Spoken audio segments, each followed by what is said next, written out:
Hello, and good evening, everybody. Welcome back to my channel. This is Elaka, and of course, I am bringing you a brand new video. Today, I am bringing you something, I suppose, somewhat that is slightly different in the editing department, because basically, I watched a very interesting movie yesterday that is on Netflix at the moment, originally from Zambia. And basically, my plan was to edit it for my magazine's platform, right? And so, because I initially did have a plan to show you how I edit videos, and I was actually going to use one of my other platforms videos to show you my editing process. So this is not necessarily a full tutorial, but it is a kind of like a walkthrough, and you kind of get to see how I go about editing my videos, and maybe you can pick up a few tips, a few tidbits on how I go about doing things. And it just, I think it gives people who are still novices and kind of new and maybe find the process daunting to how people go about basically making sure that they edit their videos really well, I suppose, to a degree. I mean, I'm not a full professional, but I am quite pedantic on how I go about editing my videos and how I want them to look. So yeah, hence this particular video here right now.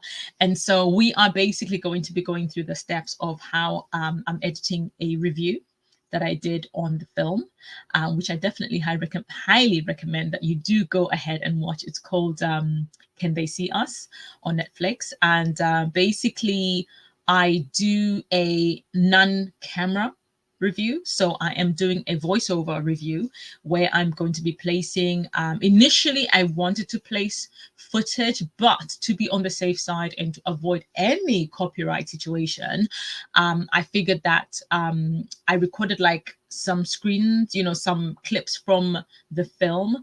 But what I'm actually going to do with those particular clips is I'm not going to use the clips per se, but I am going to get screen captures from those clips, and that's what I'm actually going to be using as I basically put my voiceover on. And so the process that you are actually going to be seeing is me editing initially first my voiceover. I've already recorded it because I felt it was going to be a waste of time if I recorded my voiceover on a live broadcast, because I had to do so many takes. I made a few mistakes and I was like, no, didn't like that, do it again. No, didn't like that, do it again. But even with the final one that I have, it's not the final one, because I still have to edit it down and remove any parts where I did in fact make mistakes, and then cut those off, and then export the final MP3 version, and then use that, right, with the screen captures from the footage in order to actually create basically the review and kind of hopefully make it whole. I might use certain parts maybe that might have appeared in the trailer. I'm not so sure in terms of as in moving pictures, but again, I don't know if I want to take that risk because of copyright. And so I might just stick to I might actually just stick to the screenshots of it. And so before I continue, I'm going to do the usual, as you already know. For those who are watching over on YouTube, please do not forget to give this video a thumbs up. And of course, give me a subscribe. If you are new to my channel and you have not subscribed yet, what are you waiting for? Please click on that subscribe button and of course the bell button, so that you can receive notifications every time I upload new videos. And of course, if you are watching over on Facebook, please do give the video a thumbs up. Give the page, I always get this part confused, give the page a follow or a like, depending on how Facebook is kind of showing it to you. But give the page a follow or a like. And of course, please do share the video if you're watching on YouTube, or if you're watching over on Facebook, please do share the video to those people that might be interested in this sort of content. And of course, please do join in the discussion. If you are watching live right now, feel free to join in the chat. But of course, you can always leave a comment down below after this video has ended, as it helps me immensely in the algorithm. And so now, without further ado, I'm going to do the usual. I'm literally going to place myself to the right. So I've just placed StreamYard to the right so that I can be able to screen share the work that I'm carrying on. So first, before I do that, let me actually bring Audacity over here. And I'm actually going to go over some of the bits and pieces that I utilize when I'm doing like the voiceover work kind of thing. What I am praying and hoping for is that this live stream does not cut off because I have opened quite multiple pieces of software at the same time, and my computer's been acting up a little. It's just very moody. I think sometimes it just doesn't like an audience, I suppose. Let me go ahead and do my screen share. And then when I do my screen share, I'm literally just going to put myself in picture. I think that is the better option to go about doing this. So I'm going to go ahead and click on share, and you should be able to see my screen about now. There we go. And I'm going to just put myself in picture. There you are. That way you can kind of see all what I'm working on. So what you are actually seeing right now is Audacity. Audacity is a great piece of software. First and foremost, it's free. Okay, it's absolutely free for you to download. There's no tricks about it. It doesn't come with viruses or anything like that, malware, phishing or anything like that. And it has been used for quite a long time. I know I can't even remember actually the first time I ever used Audacity for my recordings. Ever since I found out that I can actually use it, it's been years, and it's proven to be absolutely amazing. And it's a great piece of software to utilize for not only recording voiceovers, but if you're doing podcasts, it's actually good for recording podcasts. And it's also really good when it comes to, funny enough, to a degree, especially if you don't have the major software and things like that, and you want to start, music and things like that. It's actually not too bad. So long as you've got a mic and you know how to tweak things after the fact in editing, you will be good. So the software that I'm using for this editing today, I'm going to be using Audacity, and then Premiere Pro, which I already have open. And I've got the Notepad open. I've also got Microsoft Office open. And that's because I used Microsoft Office to initially record myself saying the script. That way I didn't have to type it out. I basically was narrating the transcript basically for what I was going to say. But then I decided to change that where I actually recorded without giving any spoilers, because initially my review was going to be a spoiler review, but I thought, no, let me not make it a spoiler review. Let me make it spoiler free and maybe drop a few bits and pieces here and there. But for the most part, I'm hoping I have not revealed much of the film so that other people can actually go and watch for themselves and kind of like unfold the story for themselves. And so that's Audacity, Microsoft Word, the TXT file. Basically, this one, I honestly just included it for the sake of writing down who I wanted to. It was important that I noted who the writer was, who the director was, who the producer and the executive producer. Those are the main ones. And then obviously, I do have a screenshot of the cast where basically of the cast, basically the cast list, because I do mention them in the video as well. And then of course Premiere Pro, and then later on when the whole video is finished, I am going to be utilizing Photoshop. So I am going to be walking you through the entire process all the way to how I create my thumbnail. The only thing I'm going to do is once I finish editing the video, it's ready to render, I'm not going to render it there and then because it's going to take a while on a live broadcast. So I'll likely close Premiere Pro, open Photoshop. That way I can just show you me putting together the thumbnail for it. And then afterwards, after the live stream ends, I am then going to go ahead and create the, render the video and then export it, because the idea is to actually publish it tonight. Okay, that is the idea. Fingers crossed, right? So here in Audacity, as you can see, you are looking at the recording that I made of the review. It is in total so far, it's showing that it's just under 23 minutes and 50 seconds, just under 23 minutes, 50 seconds, but it's likely going to be shorter simply because I am going to be editing bits out. There are parts where I stumbled and then I repeat. And so I'm going to have to edit that. And in the process of it, as you can see right now, it's completely zoomed in. So I am going to be zooming out so that I can be able to see most of it. The first thing I normally begin with when I am editing in Audacity is the beginning. The beginning is always like, you know, some lip smacking or something like that, or breathing, getting ready to kind of get started. So I tend to get rid of that bit completely first. So if you can see from the beginning here, if I do this playback, my name is Elaka, I'm your host, and thank you for... Hang on, where is the... Oh, hang on. Hang on. There we go. Oh, you know what I did? I actually started quite... Hang on. Here we go. Hello and welcome to the Global Zambian Magazine Show. I am Elaka, and today we bring you a movie review. The movie we are reviewing today is titled Can You See Us? I, for one, am extremely elated to be giving you this review, as it is the...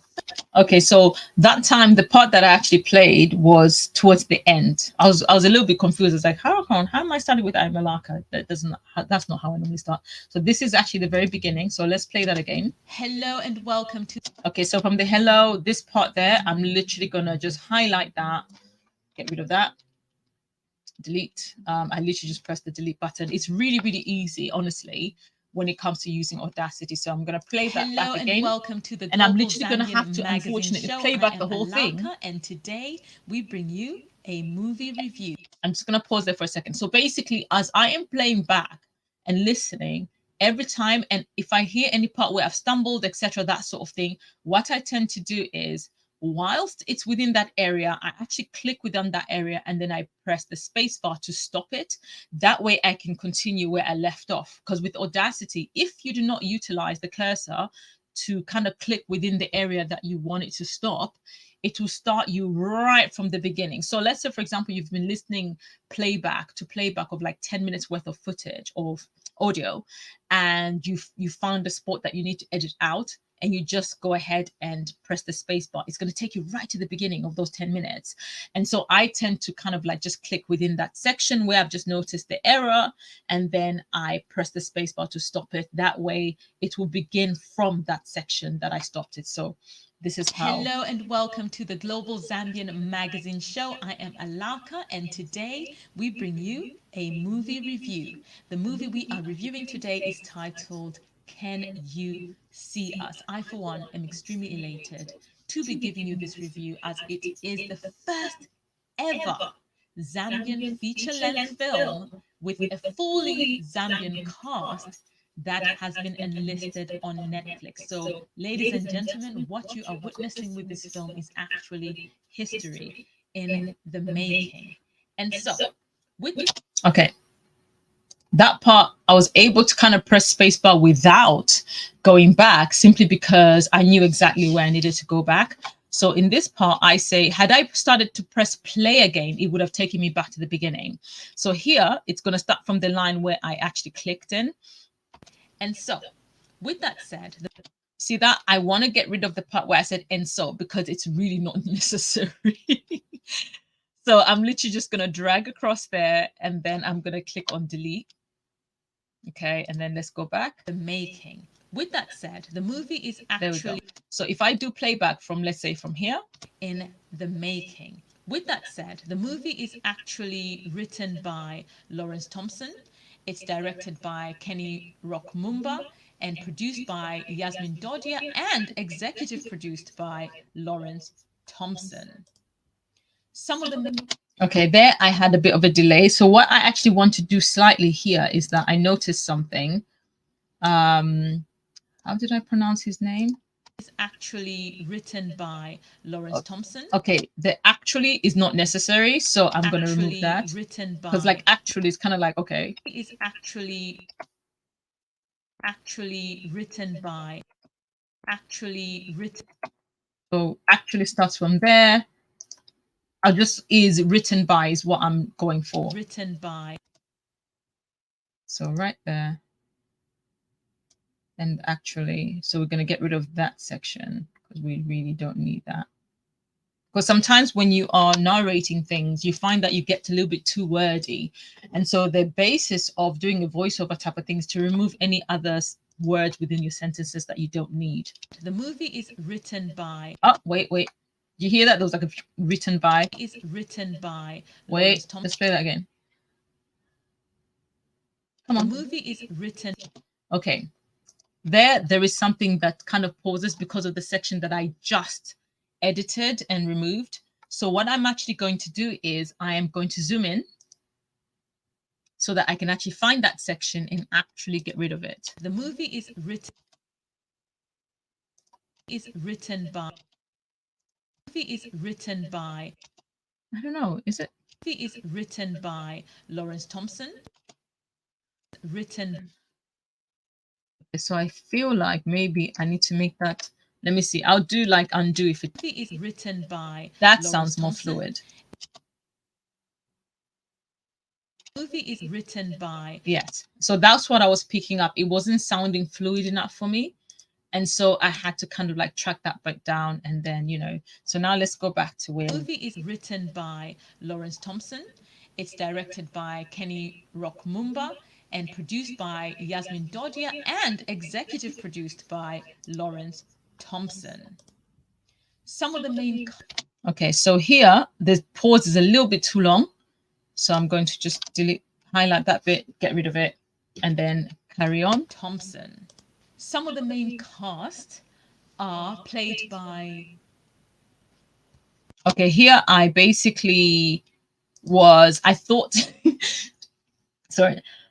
So in this particular part, I actually thought I had the cast list in front of me. But when I looked at the screen, I noticed that the cast list was not in front of me. So I had to literally pause it and then go get the cast list. And then I had to read it back.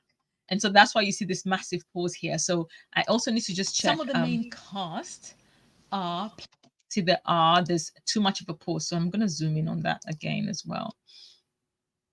Cast are...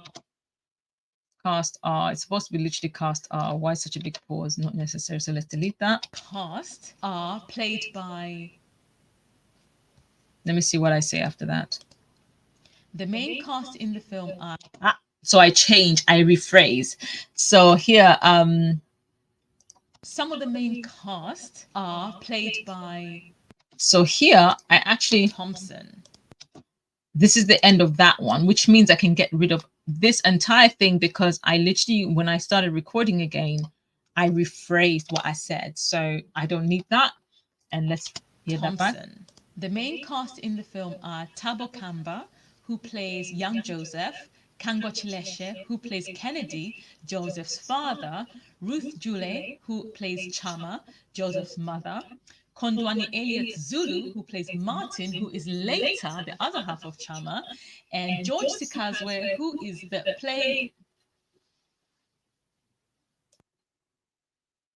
Okay, so clearly something went wrong here. And George Sikazwe, who is the play...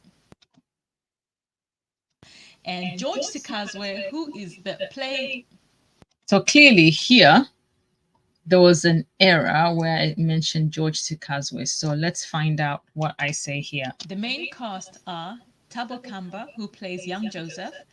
Okay, so what seems to have happened here is I clearly didn't like the error that I made and I started the whole section again. So what's going to happen here? I'm going to have to delete a whole massive section. Kondwani Elliott Zulu. Okay, let's go back. And again, it's stuff like this where even if it seemed that it was long, this is what shortens. Kango Chileshe. Okay, there's Kango Chileshe there. Let's start from there. And produced by Yasmin Dodia and executive produced by Lawrence Thompson. The main cast. So basically, I'm getting rid of everything from here. So I'm going to zoom out like that. And the good thing is because of this little pointer, and I'm literally just going to delete that. Okay. And then I'm going to move that. The reason why the other footage basically was far away is because of the amount I deleted from the other section. So let's carry on and see what happens from here. Zoom back in. Thompson. The main cast. Okay, so here I need to get rid of this because it's literally not necessary. So delete that. Go back here and... Thompson. The main cast are Thabo Kamba, who plays young Joseph, Kangwachileshe, who plays Kennedy and Joseph's father, Ruth Jule, who plays Chama and Joseph's mother, Kondwani Elliott Zulu, who plays Martin and Joseph's stepfather, George Sikazwe, who plays older Joseph, Grace Rumsey, who plays Brenda, and Joseph's step-auntie, Francisca M. Muchangwe, who plays Jennifer and Joseph's stepmother, Robert Big Rob Nyirenda, who plays the madman, Musiska Tembo Chanda, who plays Mike Kennedy, Meta Chiamala, who plays Feli. Okay, so at this point, as I was actually trying to mention Feli, my Alexa, I don't want to say her name loud because she's going to respond, decided to interrupt because for some bizarre reason she thought I was talking to her, which did not make sense whatsoever. So it seems, I think I ended up, if I recall, I ended up repeating part of this section. Girl, see, she's trying it. I ended up basically having to redo quite a chunk of that section because of it. So when we talk about doing videos and things like that, this is a type of ups and downs that people actually face. Quite hilarious, but that's what makes the process somewhat fun. So when I was about to, I think, say Meta Chiamala, who plays Feli.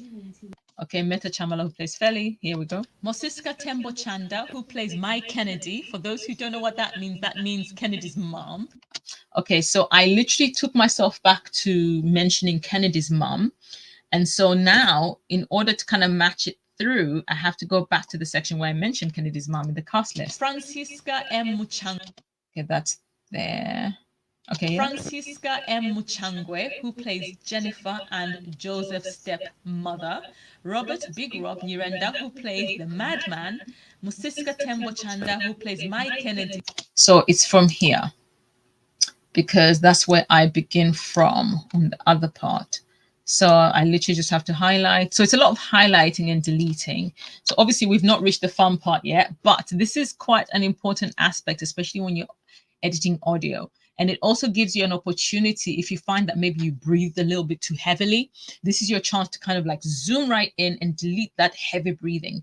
And this is not to say you should remove every part of heavy breathing, because it is good to enable, like, to leave in a bit of natural tone in certain voiceovers. But for the most part, you don't want every other like few seconds there's a heavy breath, like so whenever you feel there's some heavy breaths, too many especially, you have to delete some of them. And that's what they actually do in music as well. They do remove some of the heavy breaths and then they leave some in the songs because it feels more natural, where sometimes it interferes with the actual track. So Mosiska Tembo Chanda, who plays Mike Kennedy. So I'm gonna just basically get rid of that bit because obviously I need this to flow. Madman, Mosiska Tembo Chanda, who plays Mike Kennedy. For those who don't know what that means Kennedy's mom. Meta Chiamala, who plays Feli, which is Kennedy's sister. Chiweka Teve, who plays John. Mary Lovu, who plays the older Sharon. And Chipego M. Winger, who plays young Sharon. Now, okay, so that's the end of me mentioning the cast. So now I have to monitor what I say after the fact. Now, let's get, oh my gosh, okay, let me get rid of that. I'm gonna leave the now, but if you noticed, after I say now, I go, and I don't like that. So I'm gonna zoom in a little bit and I'm gonna get rid of that, okay? Now, there it is.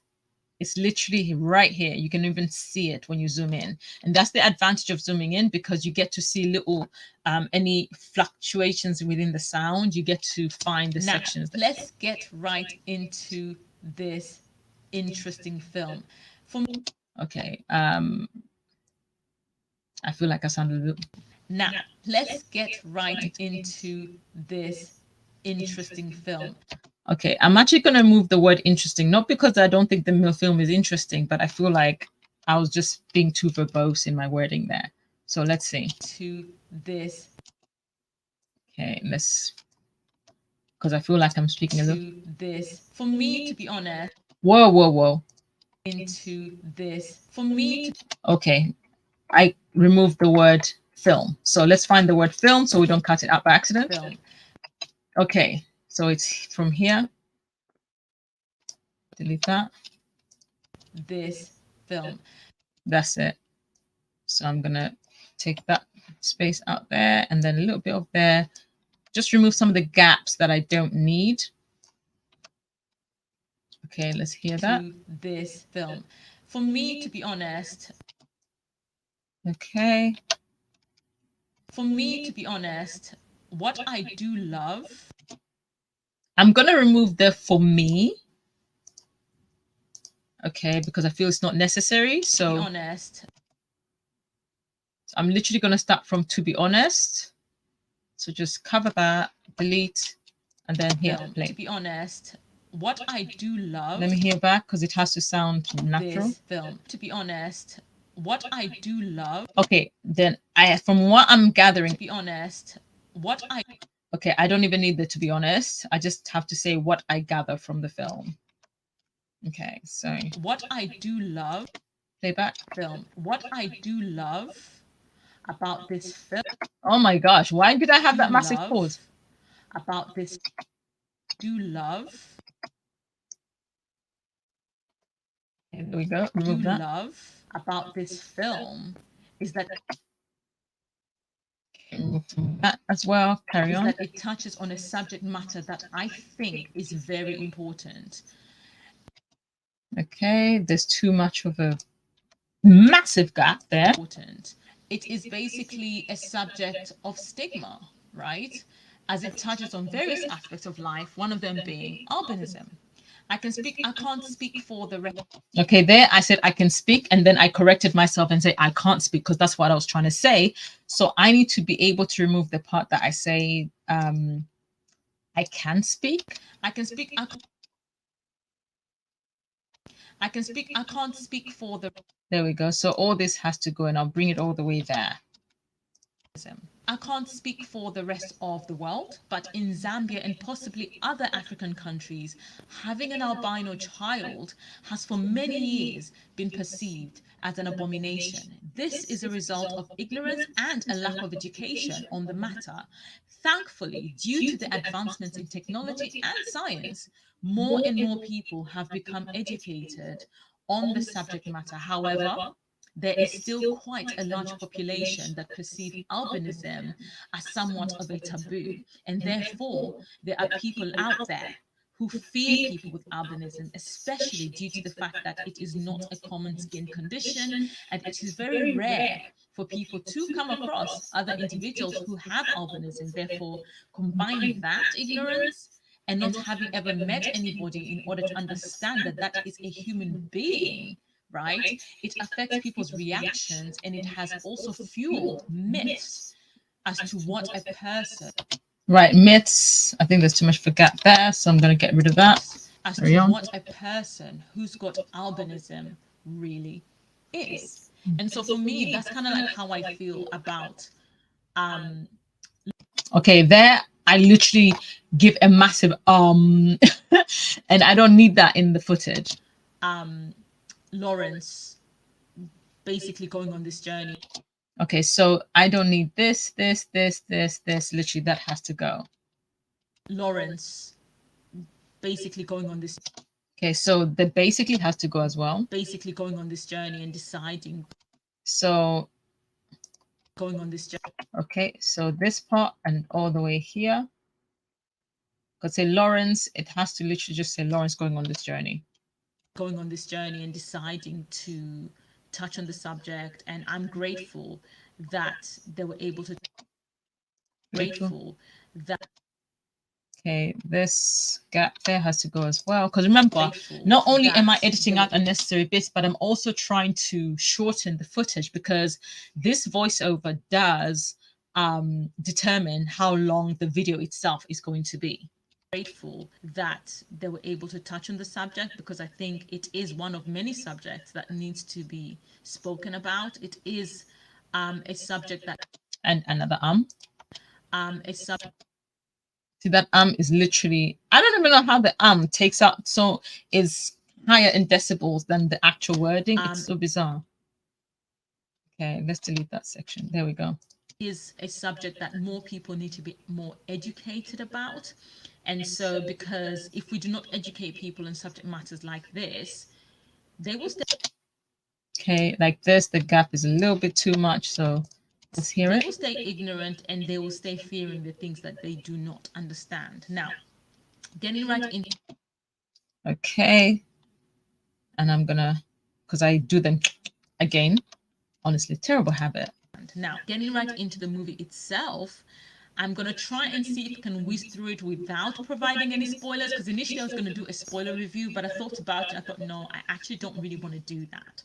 And so what I can say is basically, if you've seen the trailer, I will link the trailer in the description for those who would like to watch the trailer for themselves. And as you can see, as some of the clips are kind of flowing through on here, obviously I decided not to include many clips because I'm trying to avoid a copyright strike. And so I'm gonna remove that. Literally swallowing again. And so you will see basically this is a child. Then the arm. Hang on. And honestly, let's get rid of this massive arm. And so you will see basically this is a child who's got albinism. Hang on. Stop. And so you. Wow. That's literally a whole sigh. See that? It's stuff like that that you need to make sure you get rid of. Hang on. And I almost missed it because I was looking at something else. And so you will see, hang on. And so you will see basically this is a child who's got albinism. The dad, as you've read in the synopsis. The dad, as you've read in the synopsis, does abandon the mom and the baby upon his birth because they discover that he's got albinism. And it's at this point that the journey begins. During the. Okay, let's get rid of all of that. Doesn't need to be there. During the film, you do get not one, not two, I think 3, 2. Here we go. I kind of stutter a little bit here because I was like trying to count how many time jumps happen within the film. There are actually 2, but initially I was thinking 3, 2. Yeah, so this is what's happening here. 3, 2. 2 time jumps. I think 3. Hang on. 2. I think. Oh my gosh. 1, not 2. It's not 1, not get. Not 1, not get. Okay, so get. It's not 1, not 2. I think 3, 2. 2 time jumps. So I'm going to literally take that and I'm going to take it all the way here where I actually go ahead and mention 2 time jumps rather than spending goodness knows how many seconds trying to figure out the amount of time jumps. Get 2 time jumps. Hang on. You do get 2 time jumps. Yeah. Come on. You do get 2 time jumps. Yes. You do get 2 You do get 2 time jumps. You do get 2 Okay, so I'm going to have to do some extra editing in this section because of how I stutter across, sounding like Sheree Whitfield. You do get 2 time jumps. 2 time. 2. So that's 2. Okay, so the one I need to get rid of is actually this one here, and I think it will make sense. Get 2 time jumps, yes. Ha! Do get 2 time jumps, yes. I don't even need to do that. Yes. Jumps, yes. Yes. Yes. Yeah. I literally, yeah, like convincing myself. Wild. Right, get rid of all of that because it doesn't sound pretty. 2 time jump, 2 time jumps. Ah! 2 time jump, 2 time jumps. 2 time jump. 2 time jump, 2 time jumps. Okay, so which means I can actually get rid of this other one because I've got 2 time jumps twice. Do get 2 time jumps. Okay, you get to. There we go. Okay, you get. I don't need that. Okay. This is literally how I edit. Like anything I don't like, I just remove it. Okay, you get to see Joseph when he is. Time jump. Okay, you get to see Joseph when he is. Time jump. Okay, you get. Okay. I think. Okay, you get to. Okay, you get to. You get to. You get to. Okay, so I'm gonna get rid of this because I don't want the K. Red time jump. You get to see Joseph when he is basically an adolescent, and then you also get to see Joseph when he is a teenager / young adult. Okay, in those two stages of his life, you get to see him develop his personality. You get to see him navigate, find. Okay, get rid of that. Too much of a gap. Finding out why he's different, and the adults around him trying to explain to him, but at the same time trying to protect him. And so when they are trying to explain to him what he has, they. Okay, get rid of that. That. Okay. They feel they have no. As they feel. Okay, I need to get rid of that because since I rephrased, they feel they have no choice but to omit certain information in order to protect him, so to speak. And I think in part maybe that's where the parents kind of went wrong, because I felt like because okay, get rid of that because I felt like because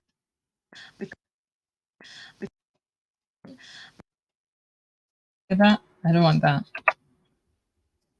Because I felt like they needed to really sit him down and make him fully understand his condition so that he can better know why people react the way they do, rather than making him seem like he's somewhat of a disease that people don't want to touch, don't want to come with. Yes, he developed an understanding of why he was being bullied, for instance, but I don't feel the parents went in depth in helping him understand that. There's a long arm again. And then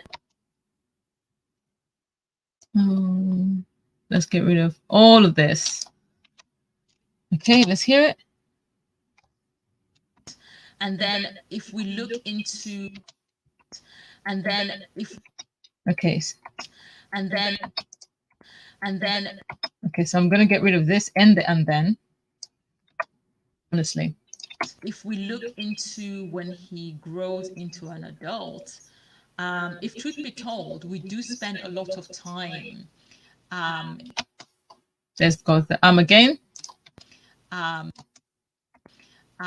In hang on, let me just move this slightly to the side because I actually want to get rid of what is in the film with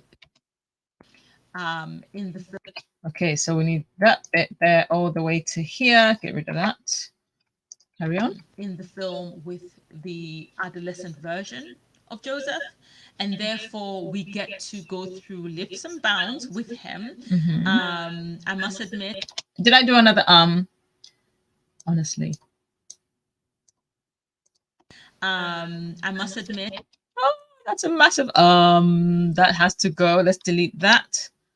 Jeez Louise. I must admit. Wait. Hear that?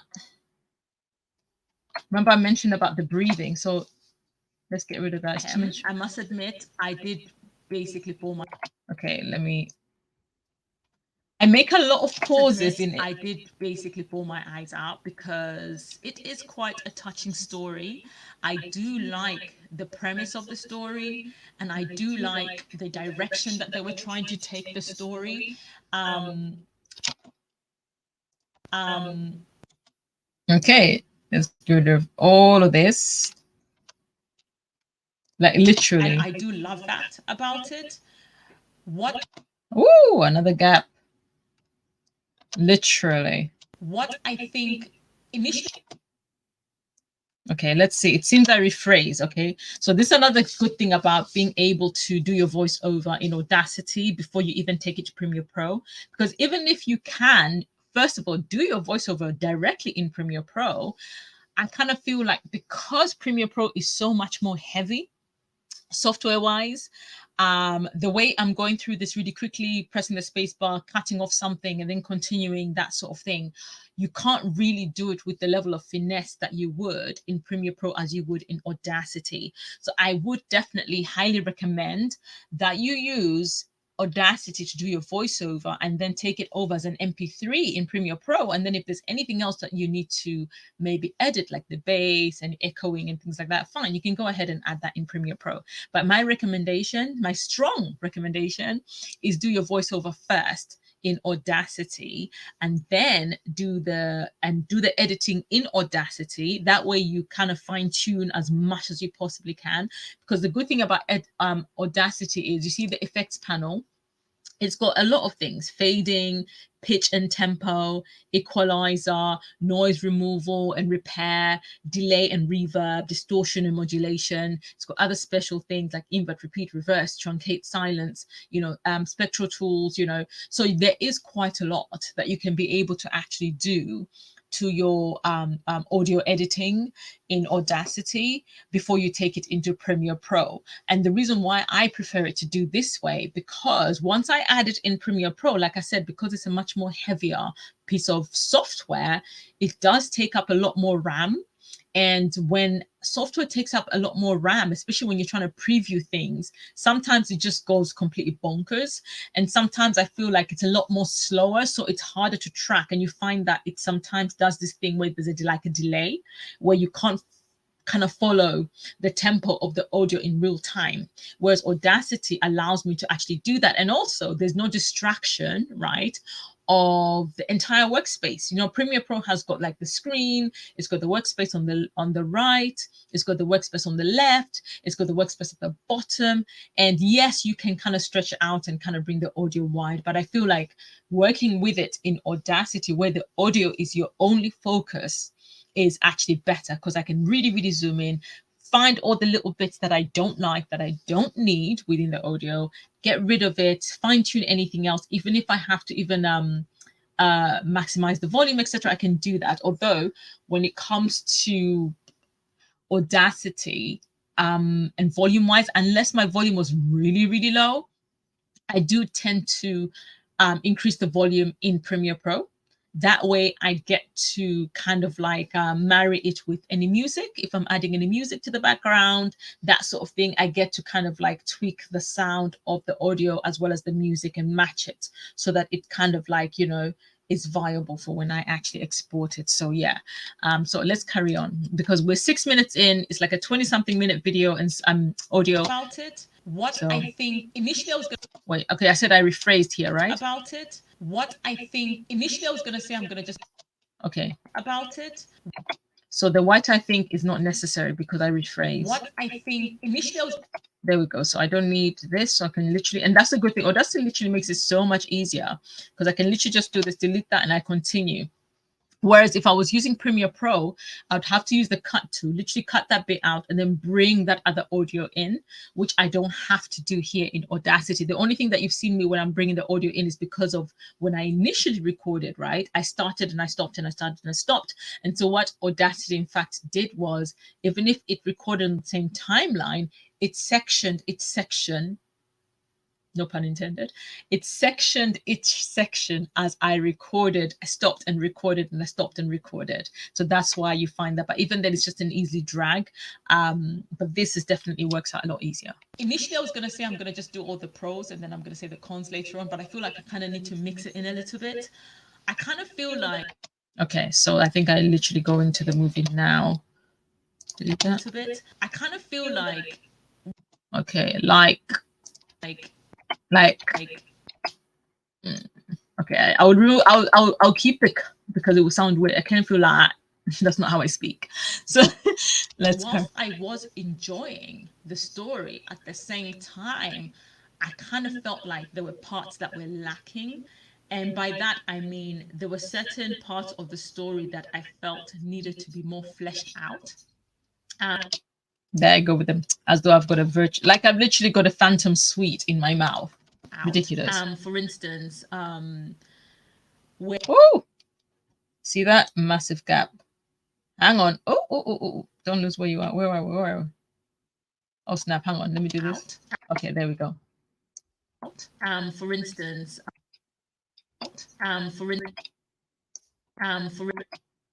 that's a big for instance,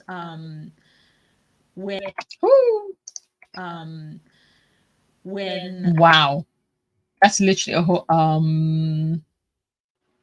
take that all the way there, get rid. For instance, when the moms.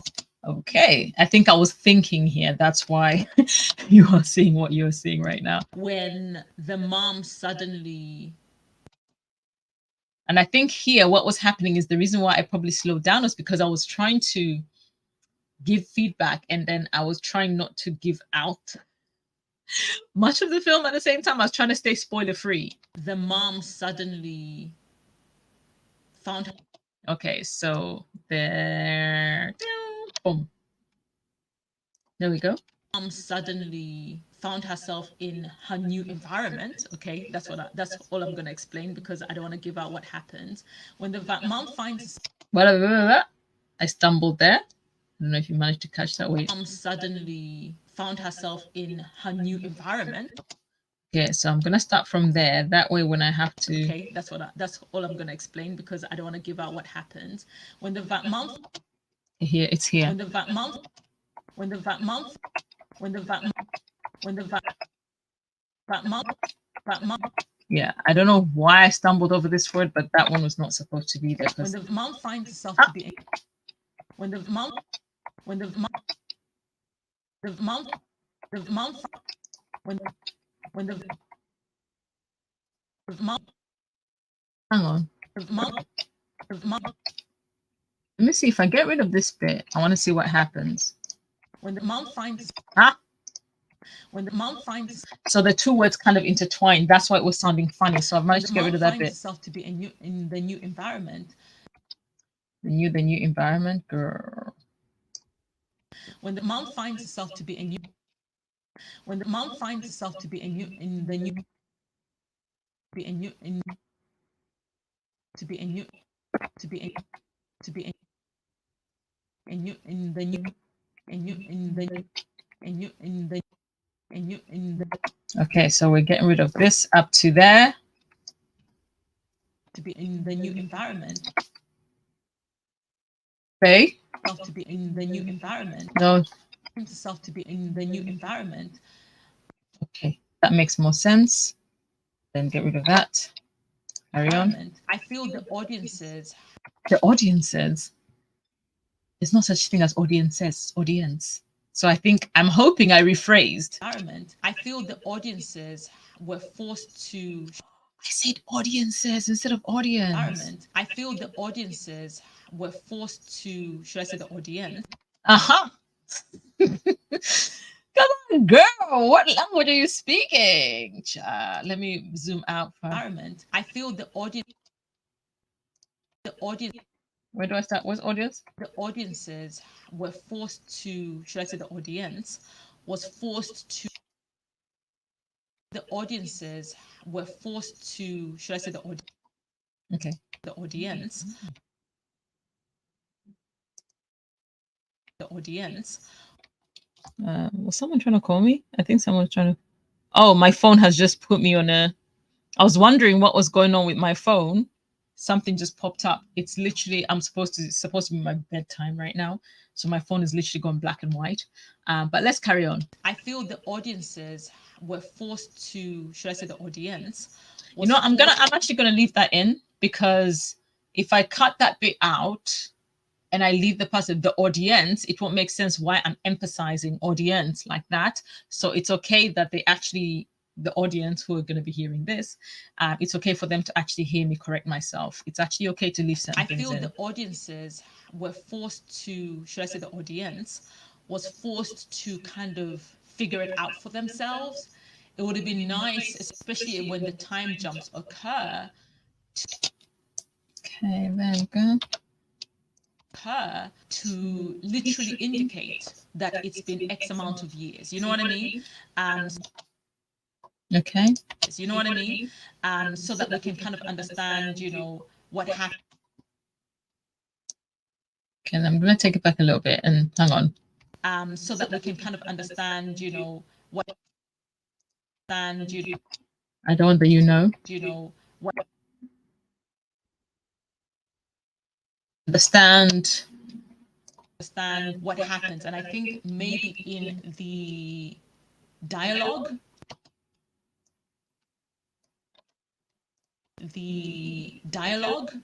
it could have maybe. Can I remove that? I want to go back here a little bit. So that.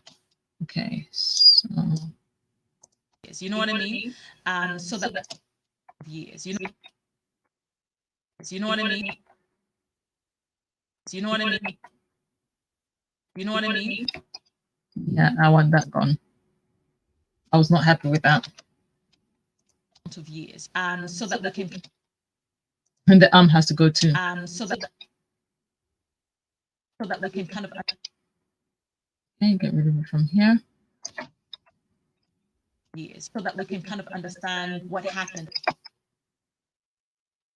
So that we can kind of understand what happens. And I think maybe in the dialogue, it could have maybe included some kind of discussion that gave us a little bit of lore, should I say.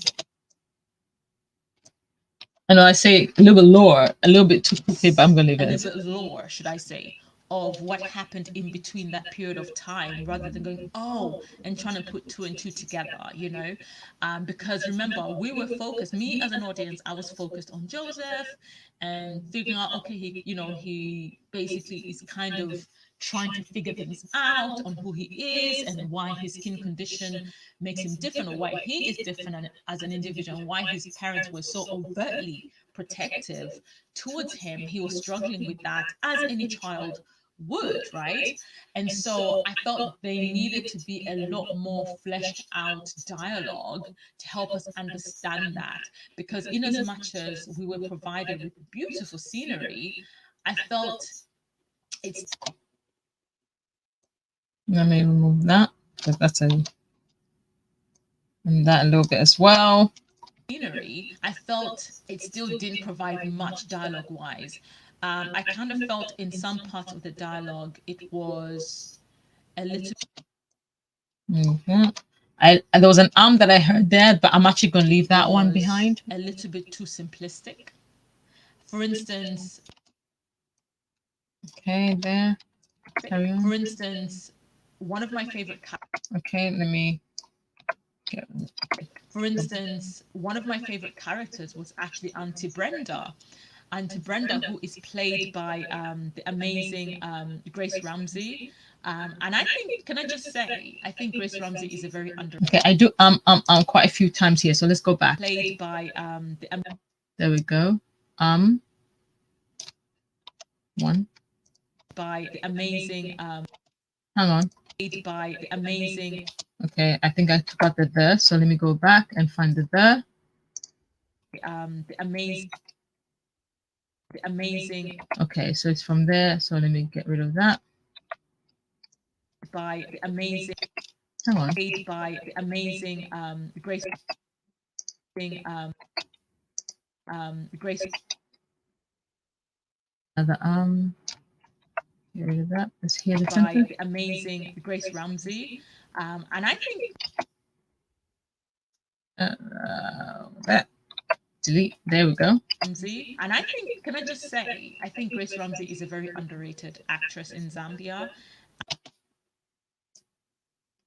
There you go. Let's get rid of that.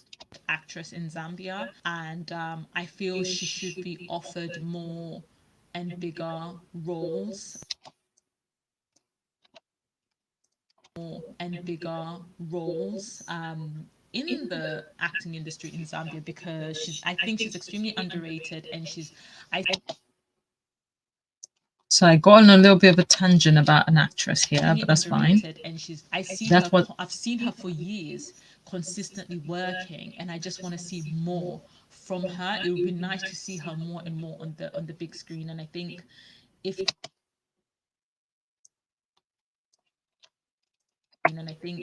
given the right opportunities, and if she's in front of the right director, she can do amazing. She Tap it there and what have I done? Did I go to the end? Oh gosh, hang on. I went to the end. Flipping heck. Okay, it was about 6 minutes in. 6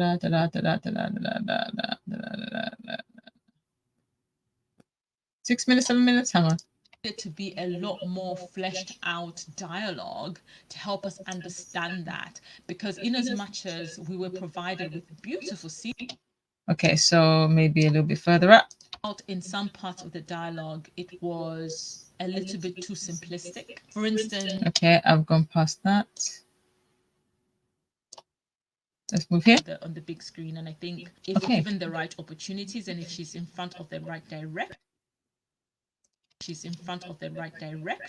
she can do amazing things. Now, back. Let me put it there so that I don't lose where I am. Okay, here we go. She can do amazing things. Now,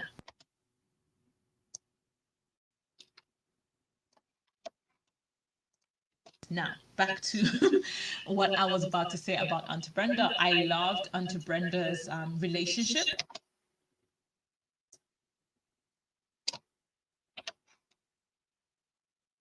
Okay. Relationship with Joseph, who is obviously our main protagonist. And I loved the way she loved him as though basically he was hers. I'll remove the basically all this. I don't need that, so that can be deleted out. Let's hear it back. As though he was hers, to be honest, you know. I'm not going to tell you who Auntie Brenda is and where she came from, because you're going to have to watch the film and find out for yourselves. However, the relationship between Auntie Brenda and Joseph, I think, was absolutely beautiful. I loved the way her character was very understanding, and I feel like because she was that kind of very nurturing person and a very understanding person, I felt okay. Another massive gap. Let's get rid of that. Okay, more dialogue would have been provided to that character in order to even help narrate the story to a. Okay, I think I do an here that I don't need, that doesn't need to be there. So let's go back. Help narrate the story to a degree, because she was kind of like the outside looking in, and so she would have been the one to kind of ask the necessary questions whilst having a conversation with Joseph's mom, you know, that sort of the thing with the people around Joseph, in order to kind of bring out more of the story and also to kind of help align the storyline as it went along. And so by the time, there's a big one. Let's get rid of that. Gah. So by the time basically we kind of, it kind of like goes full circle. It kind of like goes,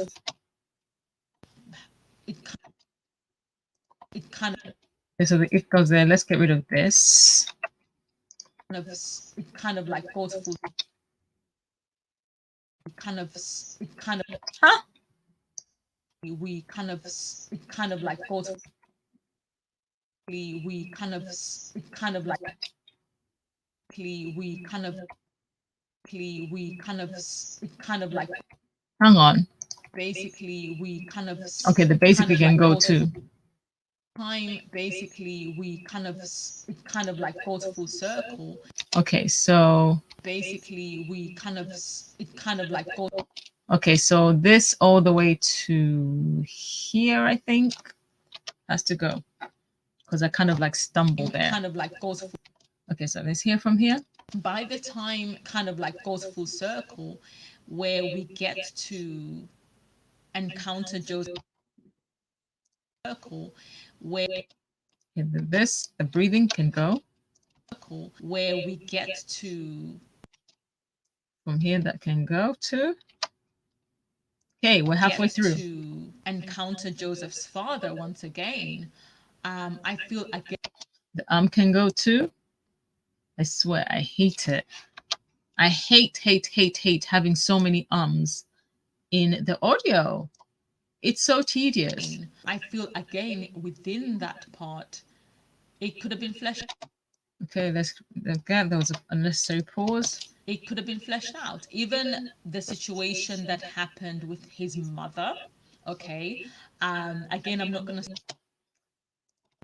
again. Oh my gosh. Get rid of that. Okay. Again, I'm not gonna spoil it, but that part, and it's seriously, these arms are redonkulous. And it's a very, very that bit there too. And it's a very, very sad part, and it's a very, very sad situation that oh, this gotta go. That situation that Joseph has to go through. I feel that yeah, that was a little bit too large. Let's carry on. I feel that should have been explained in some way, shape, or form. Again, it was left to the viewers to decide for themselves, and I kind of didn't like that. You know, I had to kind of figure out, okay, this is what possibly or potentially happened, etc., that sort of thing. And I feel like again, utilizing Aunt Brenda, she would have been, so to speak, the narrator to kind of give us what actually happened in that particular situation. And then when we go over back to the father, I feel that okay, let's see where this is going, because I can't remember what I said here. His new dynamic. Literally a massive pause and then in between. Let's get rid. Oh my gosh, what is this? I feel father. I feel okay, that's not too bad, but I'll still remove that bit. Father, I feel that his new dynamic and what we get to find. Okay, make that shorter. And what we get to find out about him and where he's at in life. Again, that could have been a little bit more fleshed out. But okay, delete that. But other than that, to be honest, okay, let's get rid of the but because apparently it's not needed. Other than that, to be honest, other than the script needing to be other than that, to be honest, other than okay, so let me remove that because I actually don't need to. It's almost as though I'm repeating myself. Other than the script needing to be more fleshed out, it is still an enjoyable watch. It was still a touching story and heart-wrenching in parts. And I do like the fact that it still basically stayed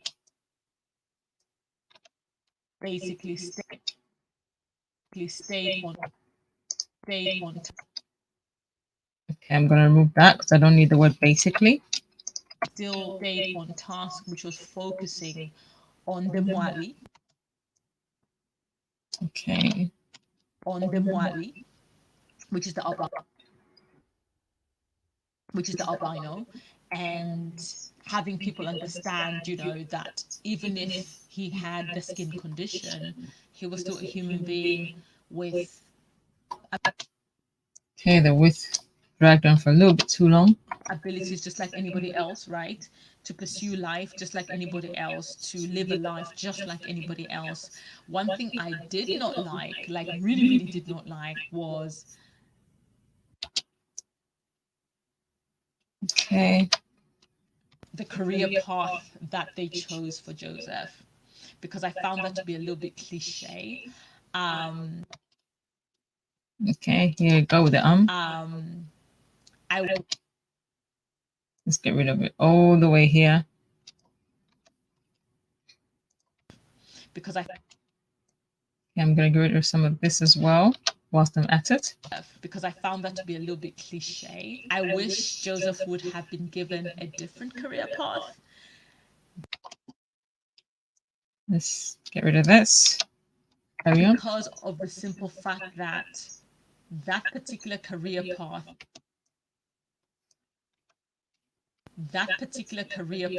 regardless of what the story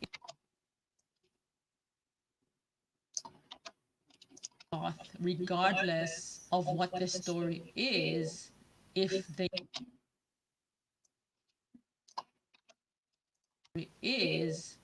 the initial Okay. Get rid of that bit. Basis of a story within a film or a story, you know, whether it be written story. Um,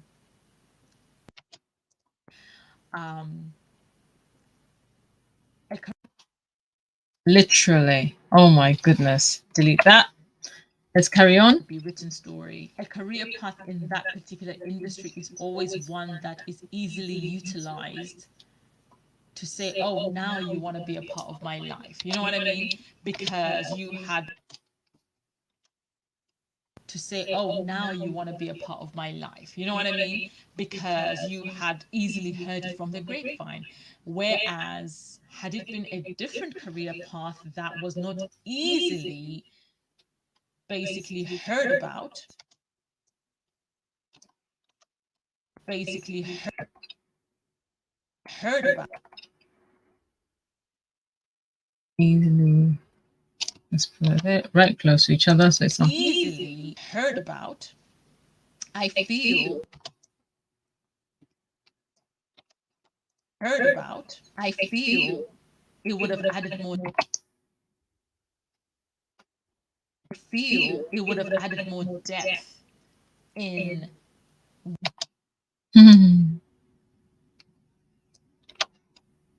Depth in. Aha! Hang on. Depth.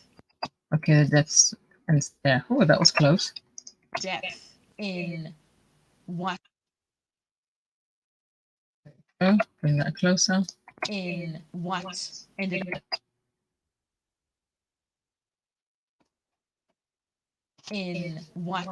up happening between Joseph and the father and them figuring out where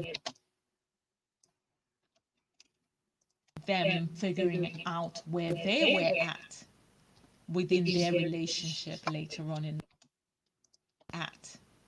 within their relationship later on. Okay. They were at within their relationship later on in life because let's get rid of that. Later on in life because that wouldn't have been the footstool to utilize to say, oh, now that I'm da da da da. Even if there would have been a now that I am this, that, and the other, it would have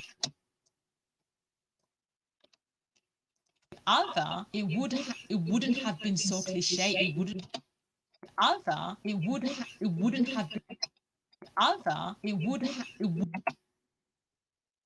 let's get rid of this. Whoa, that was weird. I saw it jump. I felt jump. It wouldn't have been so no, over here. It wouldn't have been so cliche. It wouldn't have been so blatant, if that makes sense.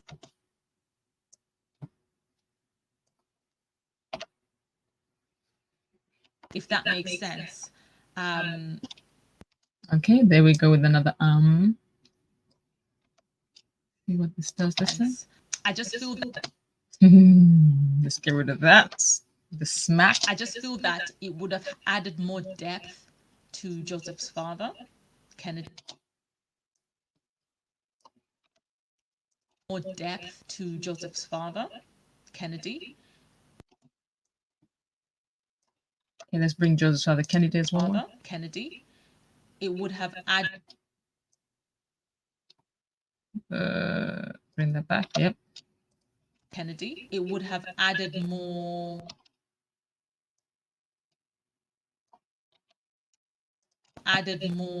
Story and dialogue to him. Yeah, let's move that back a little bit. And dialogue to him. Story and dialogue. Too much of a gap here. Story and dialogue to him basically having to. Okay, so this, the basically for him having to. That's the sentence we're after, yes? To him having to, so to speak, explain himself to his father, to his son. Explain himself to his father, to his father, to his father, to his father, to his son. Okay, so that's I misspoke there. Let's remove that. Himself to his son. himself to his son. That needs to go. Let's carry on. Delete to his son. Yeah, I think I would have kind of. Then just say yeah. To his son. Yeah, I think I. Get rid of that, please. That's a random yeah. To his son, I think I would have kind of liked if I was the one writing. Oh my god. Okay, hang on. Let's listen to what we're about to say here. I think I'm about to go into soliloquy. I think I would have kind of liked if I was the one writing it, that's probably the direction I would have taken it, because I think I would have kind of liked if I was the one. I think I would have kind of liked. I think I from there. I would have kind of liked if I was the one writing it, that's I would have kind of liked if I was the one writing it, that's okay. So basically I'm going to take that up to there so that that sentence makes more sense, no stuttering. I think if I was the one writing it, that's probably the direction I would have taken it, because I think the okay, that makes more sense, and we saved extra time in it, because I think the other direction that it was taken, although good, not bad,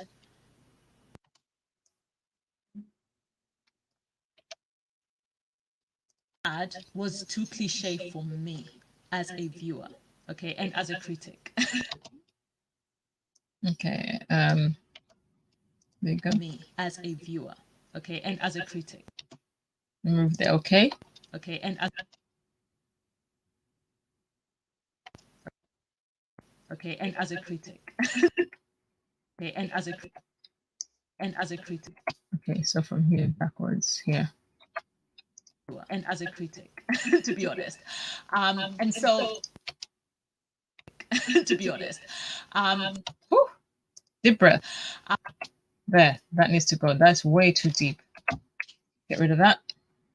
To be honest. And so another and Lord have mercy. Do that. To be honest. And so that's the long and the short of the literally I should have taken a breath here. That's the long and the short of the story. Now let's talk about the acting, okay? Oh, not the arm again. The acting basically, if we are to, let me just quickly. The acting basically, if we are to, let me just quickly look at the cast. We've got cast. We've got.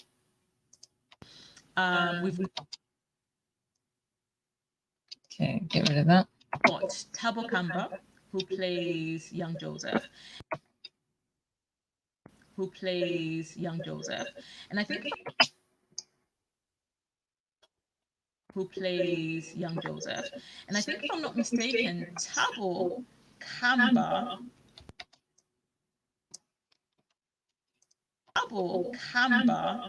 is actually not a boy. Tabo Kamba is actually not a boy.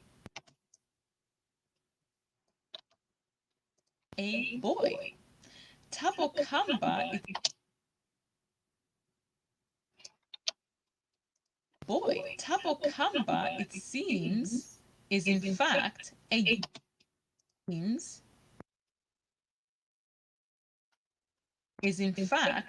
young girl. And for me, I think kudos, because I was fully convinced that Tabo was in fact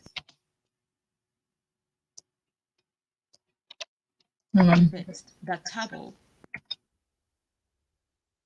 and this Tabo was in fact a young boy, but the Tabo was in fact a young boy. Tabo was in fact let's remove the get rid of that. Bring it closer. A young boy, but the young boy, the young albino boy, was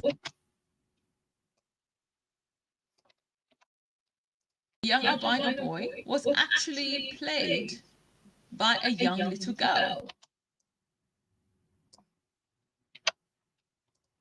by a young little girl. And I think that's absolutely go. And I think to go. And I think that's absolutely amazing, you know. You know. The you-know's gotta go. Delete that section too. We're almost there, I'm hoping. Jeez. It's a young girl, so it's just absolutely amazing. Hang on. Amazing. Ha ha ha. Amazing. No, no, get rid of this. Massive arm. Absolutely amazing. It's a young girl, so it's just absolutely amazing. They're just absolutely amazing twice. Absolutely amazing. It's a young girl, so it's just absolutely amazing. Fine, I'll leave that in. I suppose the emphasis is important of some sort. Carry on. It's a young girl, so it's just absolutely amazing. I'm assuming obviously there wasn't a young boy that had albinism that fitted the role that could actually pull off the role. And Talbot did an amazing job. And to me, Talbot is the breakout star of the show. But the other person who I think I can give major kudos to is Grace Rumsey. And like I mentioned earlier, I feel she's underrated. And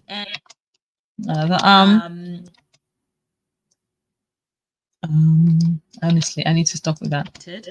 And you know, she needs to be put to the forefront a lot more. I really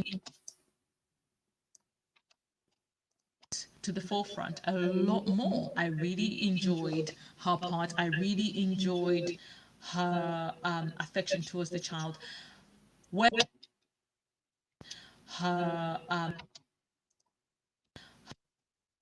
let me get rid of some of this because that's a necessary gap. Her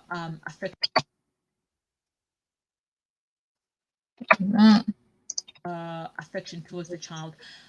Whether so, let's get rid of this. Were there parts within the acting across the board that needed maybe the director to push them a bit more? Yes, I do believe that. There were parts that needed, like for instance, the the bullying, the bullying part. Get rid of that bit. The bullying part, which is in the trailer, so I'm not really spoiling anything. There is a scene where the kids are pushing, you know, Joseph back and forth, etc., that sort of thing. Kids are pushing, you know, Joseph, you know, get rid of that. Joseph back and forth. Hang on. Pushing Joseph back and forth. Joseph back and forth. So it's here to here. Pushing Joseph back and forth, etc., that sort of thing. I feel that part. Sort of thing. I feel that part could have been.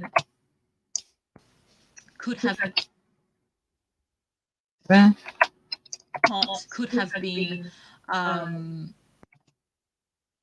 Big get rid of that. Come on, you gotta go. Let me actually click X, Control S. I have to make sure that I keep saving the project. Save. Okay. In case of anything, I've edited quite a lot. Directed a little bit better, in my opinion. So it's very, very important, especially if you're doing a project where you've got loads of audio. Yeah, always make sure that you save. I've never noticed an automatic save with Audacity. And so I would highly recommend that every so often you do click Control S or Command S if you're using Mac, or just click on File and then go save the project that way. That way, any progress you've made, you won't lose it if anything happens to your computer or the software crashes, because that does happen a lot more than you think when it comes to editing. I feel that part could have been directed a little bit better, in my opinion. I think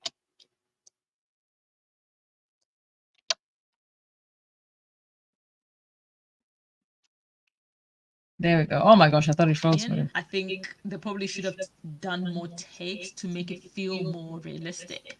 The parts. Okay, so this part 2. The parts where young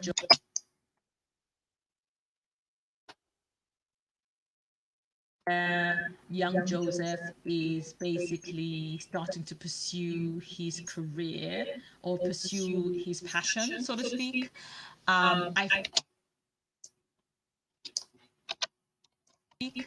I feel certain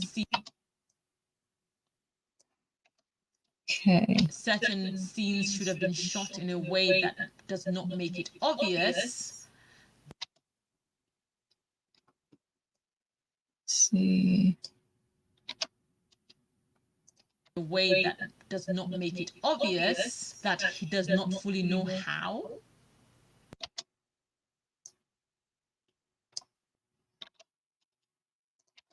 Okay, without giving anything away. Okay, they should have maybe would have said okay, like literally within the first few seconds of each other, said okay twice. Okay, they should have. Okay, they should have. They should have. They should have made. Okay, so I can get rid of this as well. Part of the okay. Jeez. They should have maybe just shot the frame. They should have made.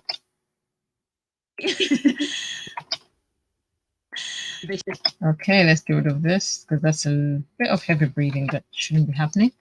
They should have maybe just shot the frame in such a way that they don't even show. You can still be able to say, okay, this one knows how to do this without showing them doing it. That way it doesn't look artificial, it doesn't look fake, so to speak. Yep, I knew that was an they seem to have a particular pattern. Now I can almost recognize them. Some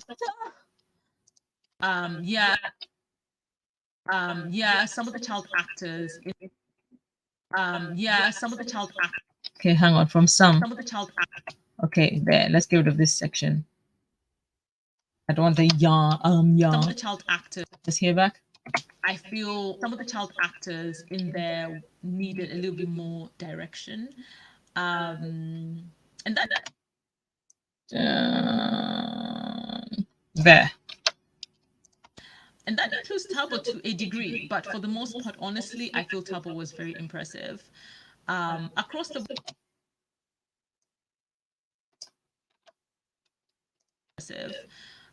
board, I do think the cast did a really good job. You know, did I just do my famous, you know? Okay, let's go back a little bit. Here we go. Let's hear it. Really good job. You know, yeah.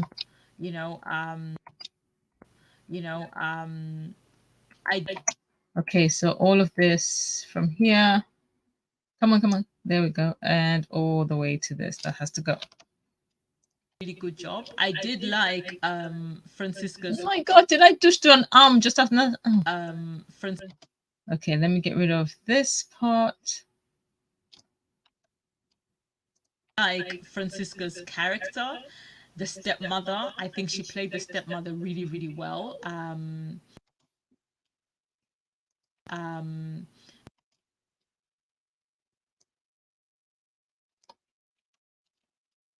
Really well. She pulled out quite a lot of emotion.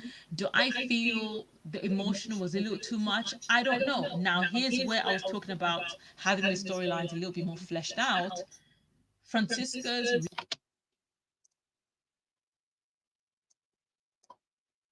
fleshed out.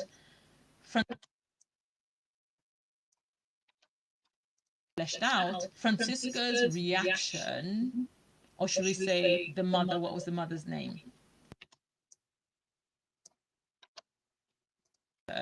Or should we say the mother? What was the mother's name? Jennifer.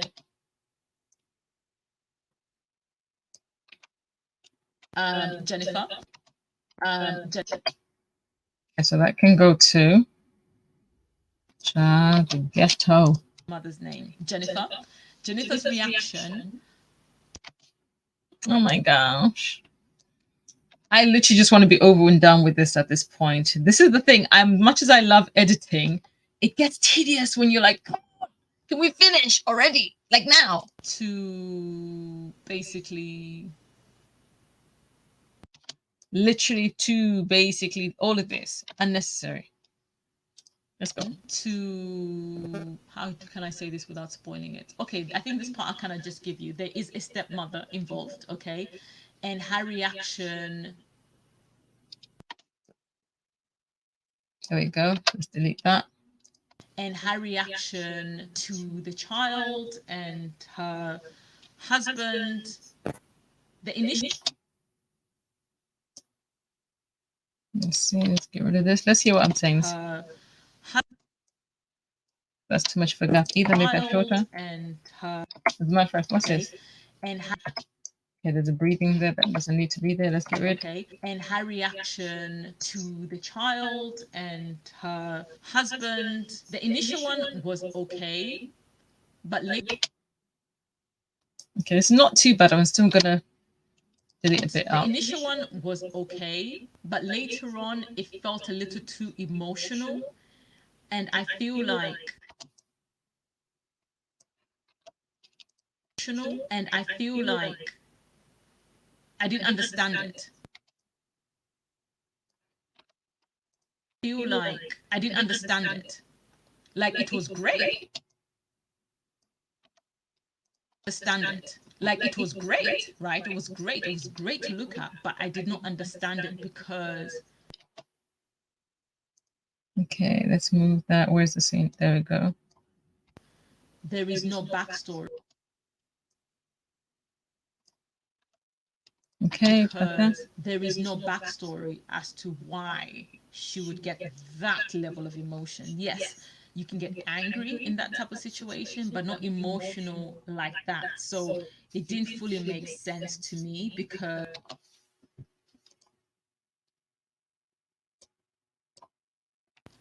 the man did not cheat on you. Because the man did not cheat on you. So why get this level of emotion? You know, so that.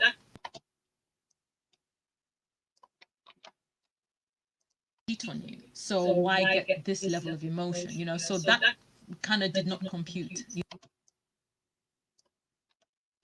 So that kind of did not compute. You know, it did not connect for me, not fully, anyways. The emotion was good, but I feel it was misplaced. I think that's the better way I can be able to describe that.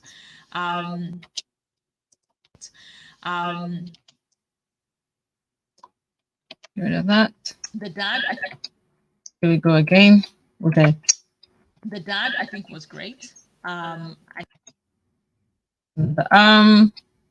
Loads of arms going on, like for real. I think so we've literally spent about an hour and a bit just editing audio, literally audio. So this is an audio that's literally nearly like what, 25 minutes long, but because of the starting and stopping and then going back and forth, it takes a minute. And so this is just give you an idea on how long it actually takes to edit simple footage. Hang on, sorry, I was not even looking at the comments, to be honest. Hey, Princess AG.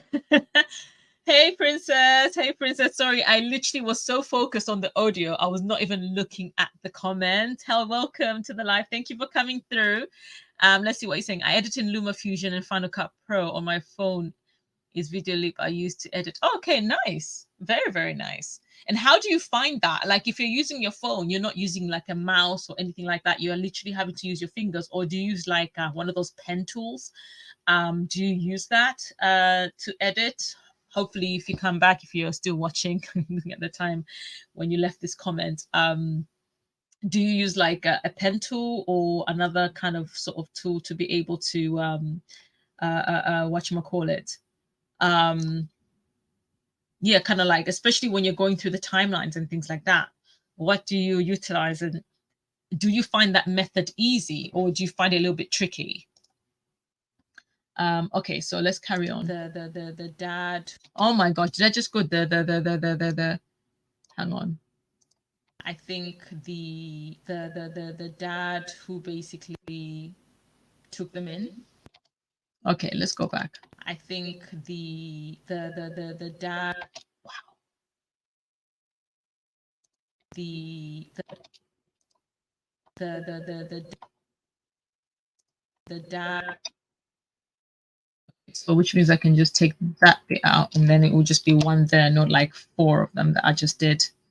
That is wild. I think the dad who basically took. Okay, I don't need the basically. And The carry dad on. who took them in, I think was great.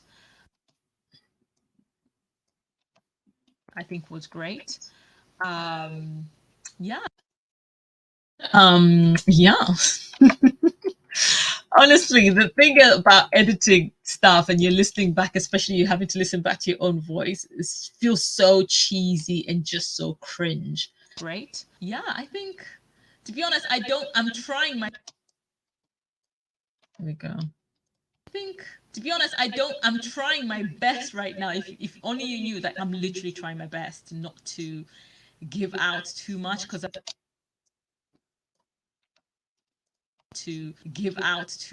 I really want people to see for themselves and watch it. And so, what would I give this film? I think.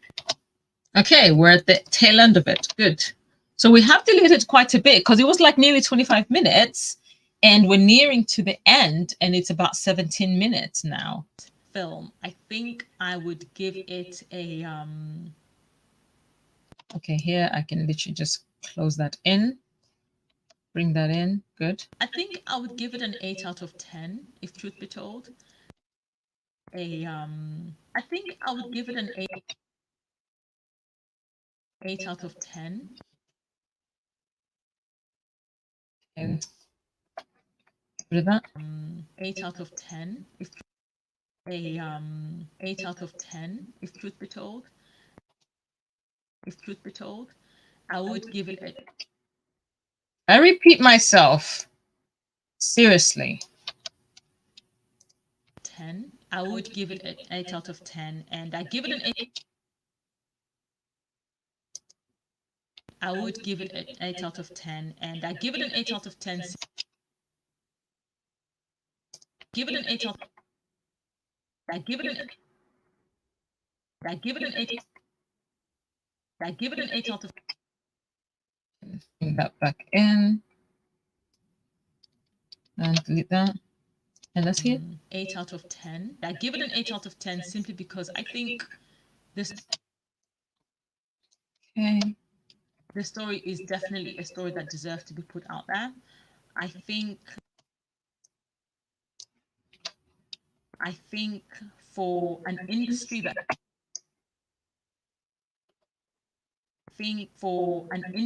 is very, very young, which is the Zambian movie industry. Very young, which is the Zambian movie industry. It's a very, very young. It's still like. It's a very, very young. It's still like a movie industry. It's a very, very young. It's still like a. It's a very, very young. It's still. Okay, let me bring that up because I don't need to repeat myself again. The Zambian movie industry. It's still like a baby. Like a baby.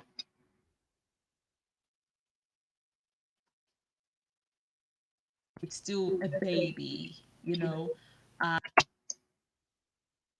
You know. A baby. I think they did a great. Baby. I think they did a great job. I honestly think they did a really, really great job, and I'm very proud of every single person that that that got involved. Get rid of that. Delete. that got involved in the project and all the actors. Harmony, oh, you're great. Oh, thank you, Harmony. I really appreciate it. I'm doing my best. It's a tedious process having to do all this editing and doing, from audio to going to video, because we haven't even done the Premiere Pro part. I've already got the Premiere Pro open right now, but I haven't even got to that just as yet. Hang on, let's see. Person that got involved in the project and all the actors. Hang on. That got Okay, delete that bit there. a person that got involved in the project and all the actors. Thank you. The arm has to go again. Thank you. My gosh, that was another big hang on, let's go back a little bit. There you go. Thank you. I think I'll remove the thank you. Lawrence for bringing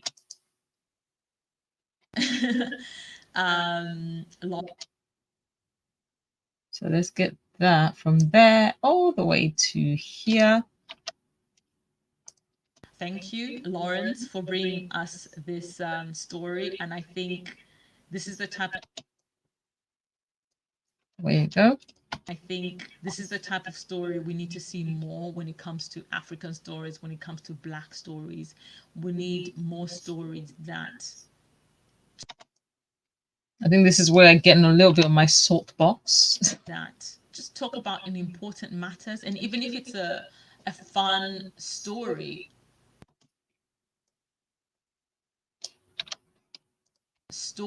it just needs to be a story that showcases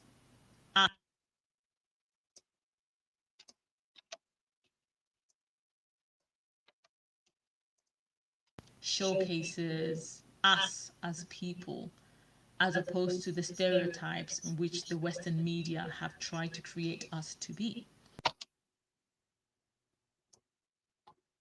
I think as much as hang on, I need to kind of check this part. Us as people. Yep, this part. I thought so. Us as people, as opposed to the stereotypes in which the Western media have tried to create us to be. And so kudos to the cast. Thank you so much for bringing this to us. Please, guys, do go over on Netflix. I will also leave the link to the. I know that here I kind of stumbled, so I know I've got some editing to do here. To the Netflix, the link to the film. To the Netflix, the link to the link to the Netflix, the link to the film. Also leave the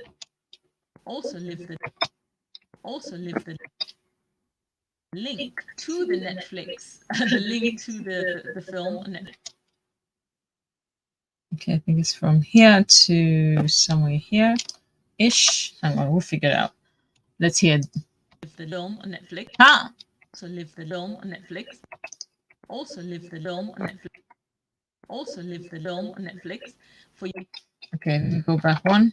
Which part did I get rid of? Okay, it's definitely there, but like film on Netflix. The link to the also live the link. Also live the link to the Netflix, the link to the film on Netflix. To the Netflix, the link to the film on Netflix. I think let me try from here to here. I think this will make more sense. Live the link film on Netflix. Oh my gosh. Live the link film on Netflix. To the this. Oh my god. Link to film on Netflix. Oh my gosh. I'm literally okay. Hang on. I'm gonna do this bit by bit. So this kind of thing does happen. Hang on. The link to the Netflix. The link to the film. The link to the link to the Netflix. Netflix, the link to the film. I think it's here to here. I think it will make sense now. Link to the film on Netflix. Ah, okay, close. To the film on Netflix. To the film on Netflix. To the film on Netflix. To the film. The film on the film on Netflix. The film on. No, this doesn't make sense. Oh my gosh. Am I making sense here? Hang on. To the Netflix. I want to say the link to the film, and I think, hang on. To the net. To the net. Netflix. The link to the Netflix. The link to the film on Netflix for you guys to go. Oh my gosh. Okay, hang on. Hang on. Oh my gosh, have I lost my space? This is Where the first ever. Okay. Let's get this right. Come on, guys. Netflix. Please do go watch it. Oh my gosh, it went far. I have to correct that, guys. The link to the. Okay, here we go. The link to the Netflix. The link to the. To the. To the net. Netflix. The link to the Netflix. The film. Netflix. The link to the film on Netflix. I know it's on that one. Film on Netflix. Film on Netflix. Film on Netflix. Film on Netflix. Okay, so what I'm gonna do is just to be smart. Let me get rid of that bit first. Oh. To the net. To the Netflix film on Netflix film. So I know that it's this and this because it's closer. I'm not getting myself lost. To the film on Netflix. Okay, hang on. Link to the film on Netflix for you guys to go and. That will have to do. Link to the film on Netflix for you guys to go and watch it over on Netflix. For you guys to go and watch it over on Netflix. Okay, there's an Please do go watch it.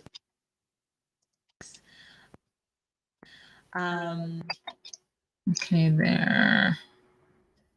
That. Please do go watch it. I implore you to go and watch it and support. This is the first ever Zambian feature-length film that has been enlisted on Netflix, and it is an amazing time for the Zambian people. So, with that in mind. Okay, too many pauses. Can we get rid? Netflix, and it is an amazing time for delete the Zambian people. So delete that. So with that delete that in mind, thank you so much. Delete that. Thank you so much for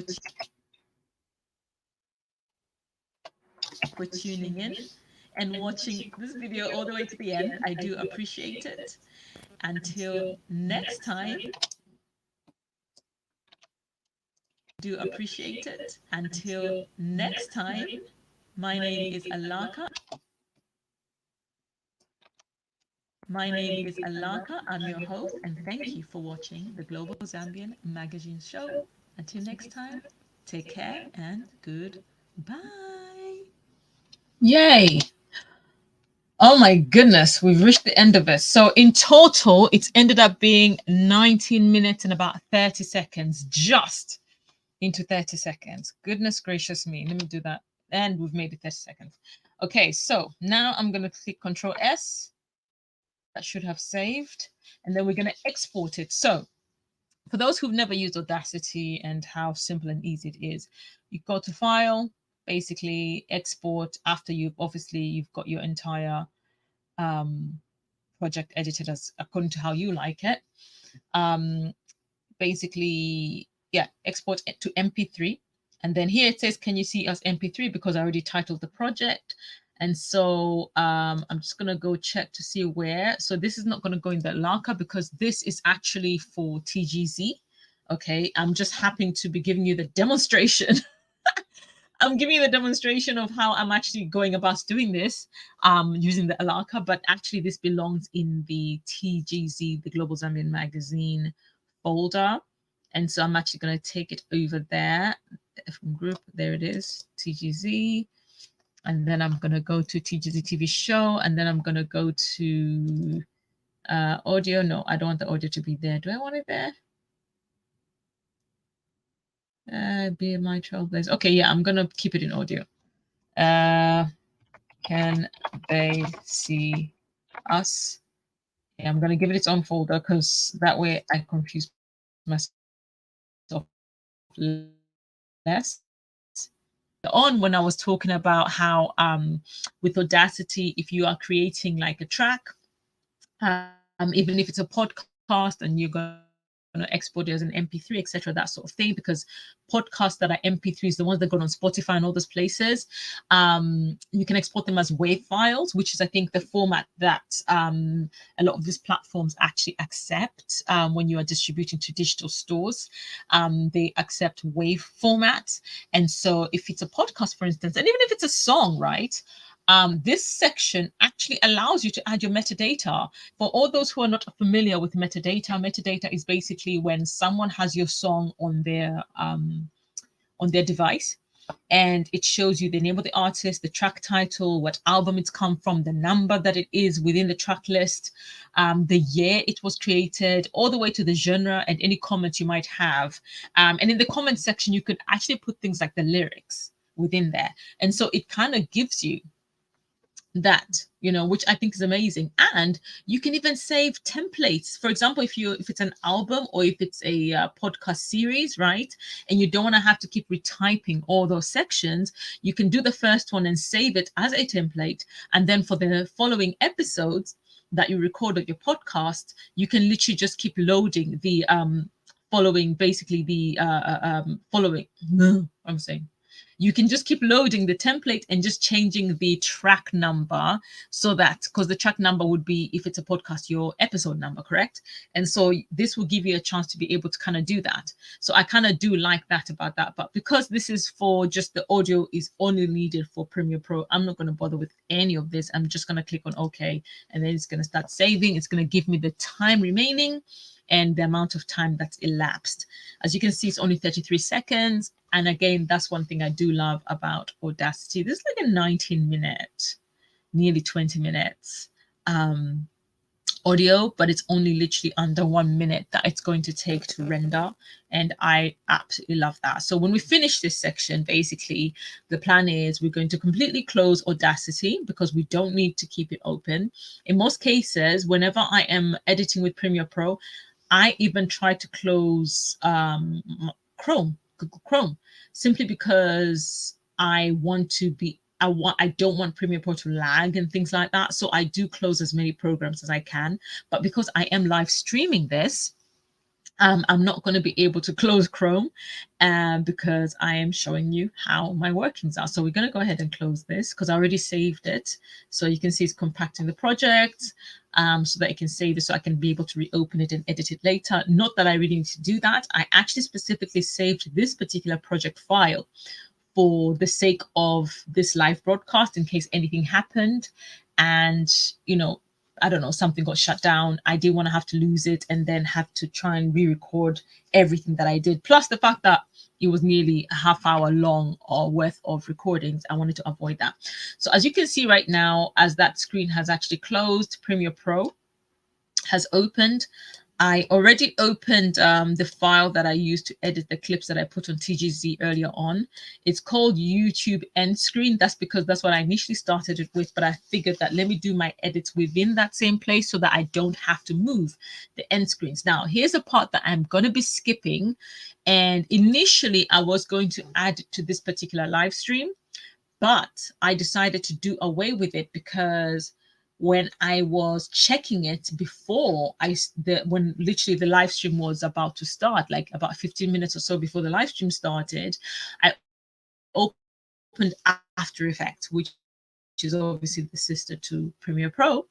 And I was going to edit the initial credits video. So something that a lot of people don't know is whenever I do the credits, especially when I do the different broadcasts, the different videos, etc., I actually always change the credits at the end. And the reason why I change the credits at the end is because the different videos, the footage, etc., the interviews, they do vary. And so the credits do have to reflect, right, what is in the footage and who was involved.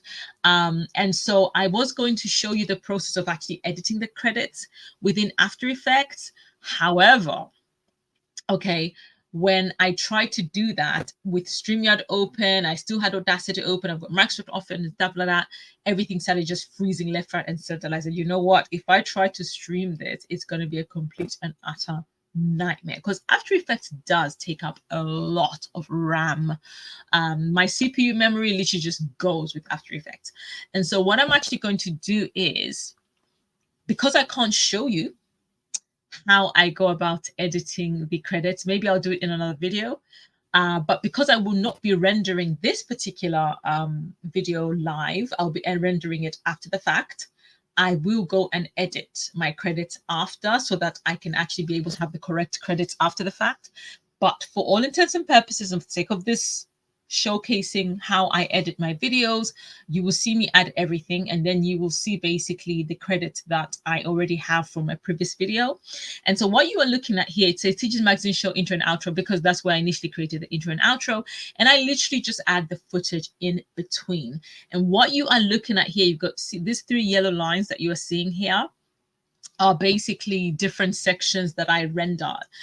This is the beauty of being able to use Premiere Pro and being able to use the in and out, you know, the mark in and out, because it literally allows you to just render one section. Even if you've got like hours and hours and hours of footage in one timeline, you can literally just select a section and just render that particular section. You don't have to worry about the rest, and you don't have to worry about cutting everything out, especially if you want to compartmentalize it, or should I say you want to render only sections of a long piece of footage, right? The in and out actually allows you to just select a section and then render that particular section, and then you are good. So in this section, what we have here is, I'm just going to zoom in. As you can see, the footage that I have here is literally, if I'm not mistaken, is the intro. You are watching TGZ TV. Okay, I'm gonna be rushing through this, and then this is the actually, this is not the intro, sorry, this is the outro. This is the outro. So you've got the you are watching TGZ TV, and then you've got the credits, and this is the credits I was talking about. As you can see, if you look closely at the credits here, it actually is an MOV file. So in case it's not very clear, let me see if I can there is a way to zoom this in. I've done it before. Hang on. Oh, there we go. There you go. If you can see that, I don't know if this is clearer for you guys, but it's showing here that this is an MOV file. So if I do that, unfortunately, the font doesn't get any bigger, to be honest, no matter what I do. But this is an MOV file. An MOV file is basically a file that you can be able to export as an alpha file in After Effects. Alpha file basically means, for example, especially if you're going to have like a green screen and things like that, and you want something to overlap on top of another thing, you export elements as alpha files in After Effects. Because, for example, if you want to do to have transparency, right? You want your file to have transparency in parts of it. That's what you export it. You export it as an alpha file.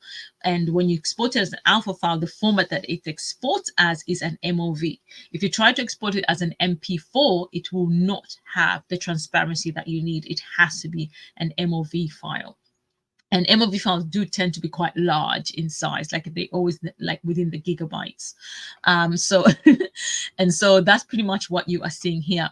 So these are the credits, and that's what I'm going to be having at the end of the footage. And then I'm going to be changing, as you can see, because it's got old credit, like it's got literally hosted by Elaka, Aiden Wave. I'm going to be leaving some of the stuff because my people who I had employed for my Kickstarts, they did help with some of the graphics and etc. in the rebranding. So For me, I feel it's very important that I always give them the credit.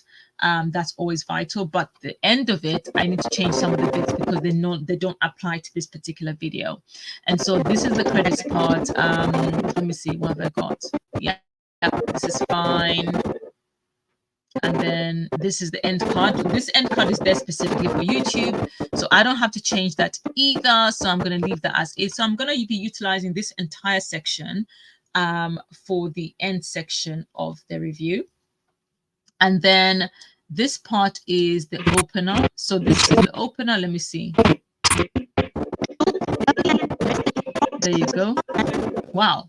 I think a cat and a fox are fighting outside. So there we go. And then this part, yep, this is fine. This is fine. So I've got my intro and my outro. I have a feeling I might have already exported this one.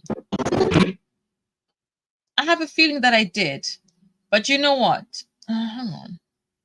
Assets, show edits. Let me open that. Okay, this is Kahindi Wiley. Okay, that's fine. Teachers Magazine. Okay, this is that one. End card. Okay, let me have a look at this. Okay, this is just the end card, which is the one that I've got there. That's fine. MLV, show edits. Opener. Okay, this is a finished one, is it? No, it's because I've combined everything. Yeah, this is the old version. Why are you still here? Well, it's in a file somewhere. Hang on, let me see which project it's in. You know what? No, let me not waste time. I've got a bad habit of doing stuff like that. Assets. Okay, these are all my assets, including lower third. Yes. So you know when I talked about like alpha files, this one's an alpha file. It's transition. So it allows you to place the transition and it will still have like a transparent background to be able to transition from one section to another. And so what I'm actually going to do is for this particular one, let me come out of there, come out to the bottom here, and then I'm actually going to create a new bin. I don't know why it was called a bin, to be honest. You've just been called a folder, but I'm going to create a new bin and I'm going to title it Film Review. Okay, because all the assets that I need for this are actually in here. Okay, film review, and I'm going to go into that folder. And why I say all the assets I need are in here is because if you go further here, where I've actually got footage, okay, this one is the red carpet moment. So even the intro is slightly different. You go, you're watching TGZ TV, and then this one says, you know, hang on. You are watching TGZ TV. And then here goes, you know, TGZ TV, red carpet moments. And then you see that? That is the transition. This one here right there, that's the transition I pointed out earlier. And it's got transparency, which basically allows it to do that. And so I am going to be using that transition, which is also an MOV file, BT dubs. And then I'm also going to be using this lower third that you see here, as well as the the spinning logo. Although, do I need? I might actually use. I'm not sure if I will use the lower third, if truth be told. Come to think of it, but I'm definitely going to be using the spinning logo because that's really good for the branding. And then here, I think here this is just footage because that's how I wanted the footage edited. The lower third only needs to be there when he's talking, but it was in the red carpet. I do want the lower third there, and then it kind of carries on, and it's a very short piece of footage, and then it goes to the end. And then this one, if you notice, it's got different types of credit, as you can see, because it's red carpet moment. So I made the credits for that one slightly different. And then here, what you've got, okay, credits again. So this one, I think, if I'm not mistaken, was when I was trying to create the credits. So these credits that you see here are the credits here, and I just basically changed up how and when the start and the stop of the text basically rolls out. So let's carry on. So now what I'm actually going to do is I'm now going to go collect all the assets, right? We're 2 hours in. Hopefully in the next half hour, it is possible, because remember, we've done the hard part. which is basically editing the audio. And now it's just a matter of listening back to the audio, although it will be a lot quicker, I promise you. And just adding the necessary footage or screen grabs, because I'm going to add the footage, but I'm not going to keep it. I'm just going to create screen grabs out of that. And that's another beauty of Photoshop, of Premiere Pro. You can get screen grabs within the screen, within the sections that you need, stretch those bits out, and then save them immediately into the project. So I'm just going to double click within this space, and that should take me to go and import whatever I need to import. So in this case, because I have used it a few times, I've got the shortcut to the footage. So I'm literally going to take everything, including the screenshot of the credits that I took, and then I'm going to put that in here.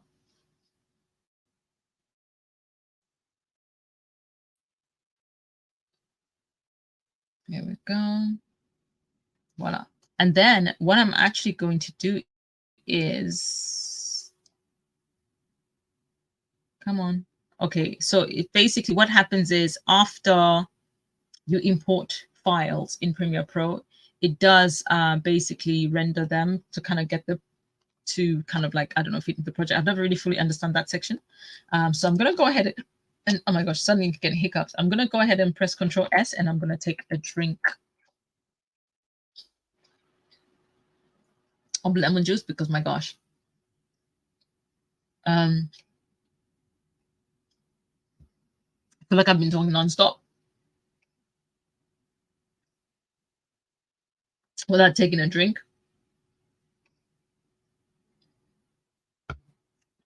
Why does the lemon juice feel so bitter right now? Oh my gosh. Okay, so project saved. I'm good. So if anything happens, my files that I've just imported are saved. And so the next part is I'm actually going to go and again go back, because remember I just collected this, but I did not collect the audio. So let's go to audio, and then I created a Can They See Us section. I'm going to import the audio file for that. Okay, this is good. So the idea here is I am going to combine screenshots, okay, with the narration. And then after that, I am going to use YouTube Studio to collect music and find the right music. Because because the narration, or should I say the review, is about 19 minutes long, it can't just be me talking. There has to be some kind of ambiance in the background. And so I'm going to utilize YouTube music in order to avoid any copyright strikes or anything like that, in order to add it. Because this account is actually not affiliated with Epidemic Sounds. So what I'm going to do in this particular situation, where's the initial piece of footage? Because I just want the one at the beginning. Like in the beginning. In the beginning. In the beginning. In the beginning. Okay, I am not seeing the footage that I need. Not that.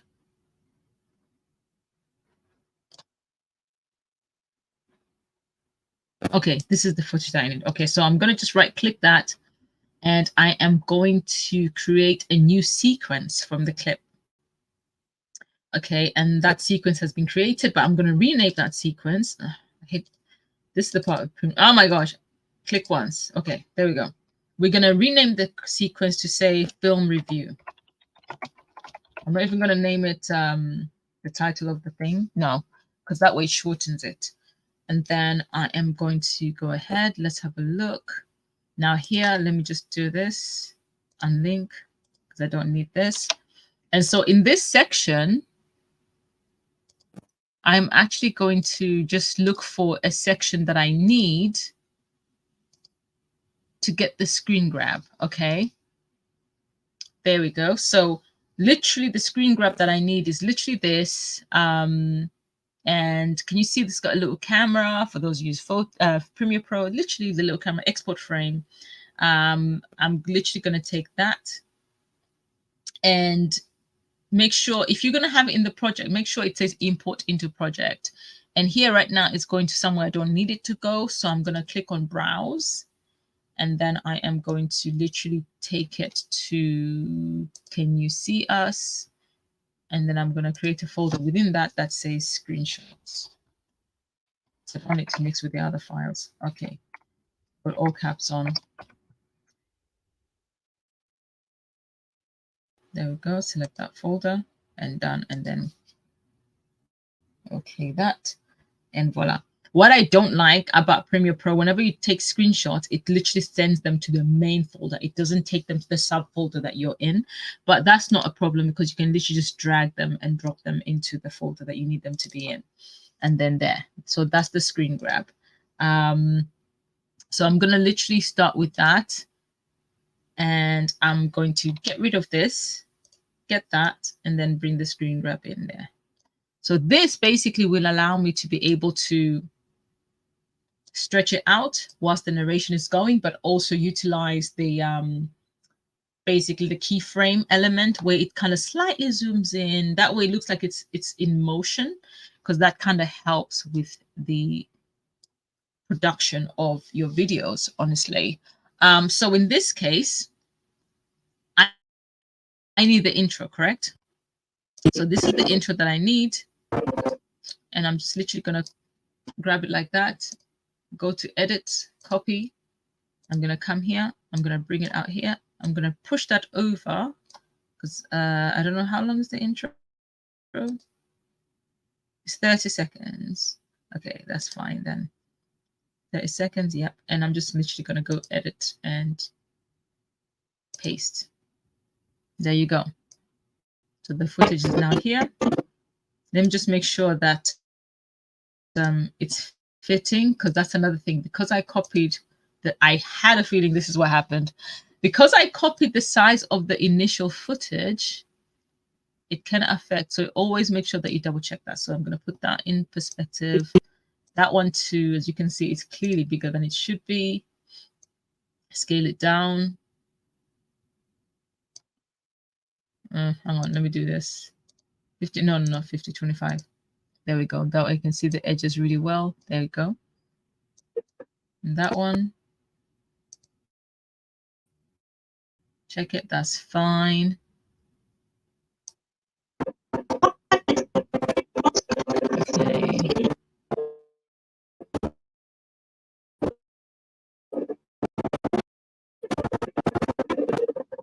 Okay, that's this one as well, because I haven't edited. Yep, it's also not in shape. So in this case, because this is technically the same footage, but I just shortened it, I'm literally just going to copy this. And I need to make sure the aspect ratio is exactly identical. There we go. That way there's no mishaps on that. And that's done. So the intro is literally done. I'm happy about that. And then I brought that in. So I brought that one in just to give you guys an idea of how to go about with basically taking the screen grabs. But I'm actually going to go ahead and put the audio in, and then I am going to marry that with basically whatever files that I need in accordance to what I'm actually saying on screen. So let's have a look. So I'm going to bring that over and voila. Then you start to listen. Hello and welcome to the Global Zambian Magazine Show. I am Elaka, and today we bring you. Okay, so I'm going to quickly bring that because we are talking about the film. So I am going to bring that. Come on, slide.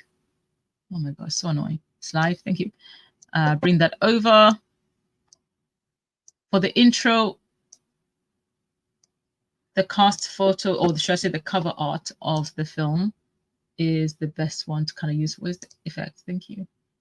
I'm going to actually do a Control V of, interesting. It's not the same. I thought it would fit it in, but I guess not. So I'm going to do this. And it was, because it's on Netflix, but this cover art obviously that I have is not Netflix. So what I'm actually going to do is I'm going to double click here. Go into my files, TGZ TV show, because I have indeed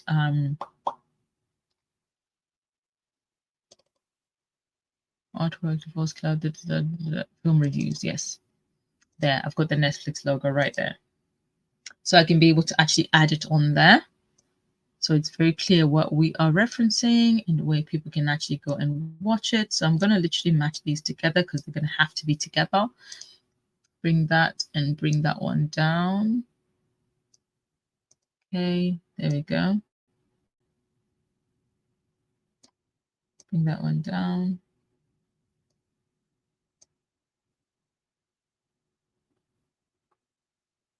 I think that works. That works for me.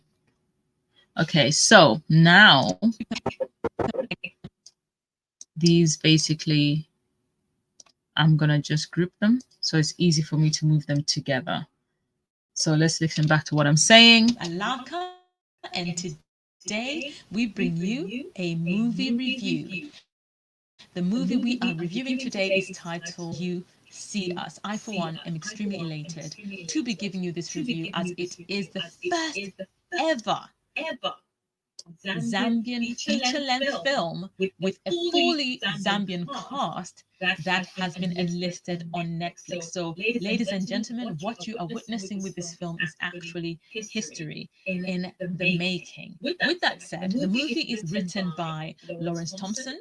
It's directed by Kenny Rockmumba. Okay, so here what I'm going to do is I grouped these, but I think I was premature in doing that because you can't edit any effect of any grouped items.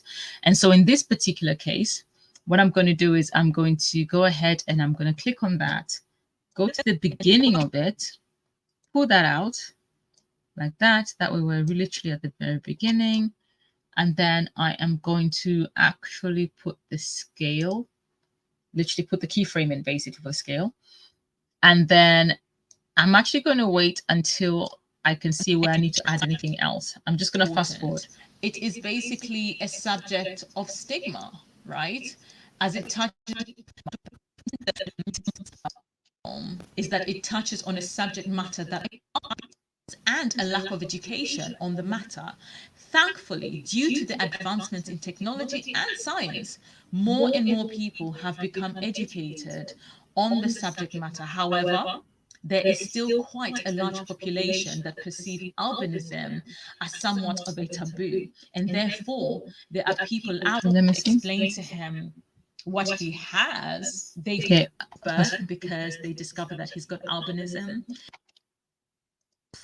I'm going to try and see if I can whiz through it without providing any spoilers, because initially I was going to do a spoiler review, but I thought about it. I thought, no, I actually don't really want to do that. And so what I can say is basically, if you've seen the trailer, I will link the trailer in the description for those who would like to watch the trailer for themselves. And as you can see, some of the clips are kind of flowing through on here. Obviously, I decided not to include many clips because I'm trying to avoid a copyright strike. Okay, so hang on. Matter. Thankfully, due to the advancements in technology and science, more and more people have become educated. Okay, I'm okay with this. So basically, with that one, I've put in the keyframe. And then at the end, I'm actually going to lock in the keyframe, but with basically that having moved maybe this much. Then I'm going to lock it in. Okay, it's already locked in automatically so that when you do playback, it will actually be moving. In show, I am Elaka, and today we bring you a movie review. The movie we are reviewing today is titled Can You See Us? I, for one. So as you can see, it's literally moving very, very slowly. Not too much in your face. That's what I'm trying to avoid. Zambian feature-length film with a fully Zambian. There you go. I'm going to fast forward that. That basically gives you an idea. And then here at this point, that's where I'm going to start using things like this. Okay. Things like this. And I'm basically, with this one, do I need the same keyframe? Let me think.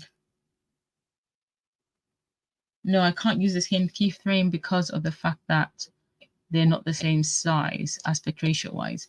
So I'm actually going to lock in that scale. And then as it goes,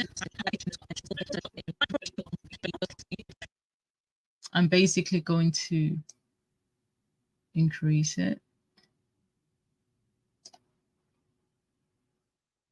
in size there. That should work fine.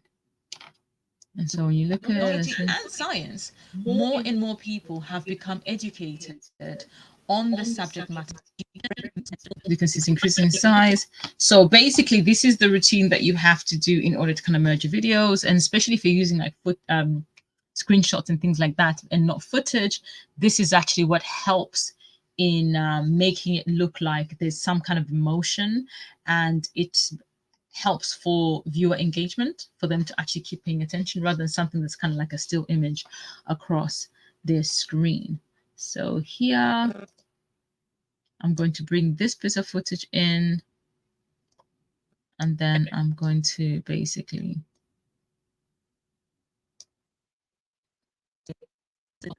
bring that in. There we go. Like that. And then like the previous one again, let me see. That, and I'm going to do that. Screenshot. Obviously, it's brought it here. We're going to bring it back inside. Click on that, and there it is. So this is basically what we want. And then we can get rid of this.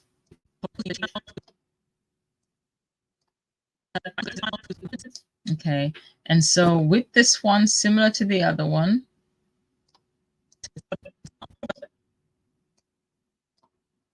I'm actually going to, hang on, let me do this just to make sure they're the same size.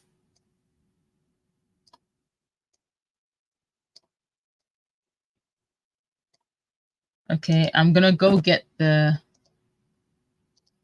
scaling for this one and then take it over to that one, and then Control V, which is paste, and it's basically adapted the same.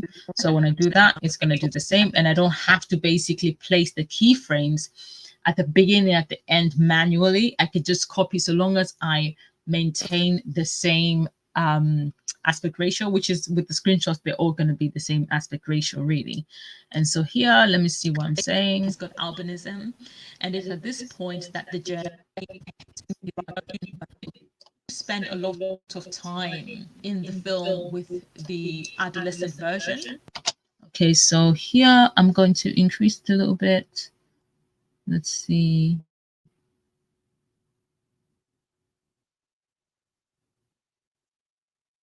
Okay, this footage is actually, I can use that in the beginning.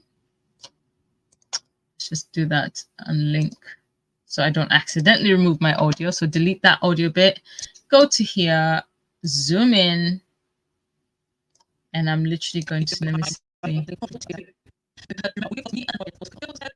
There's a section actually on the subtitles that I saw.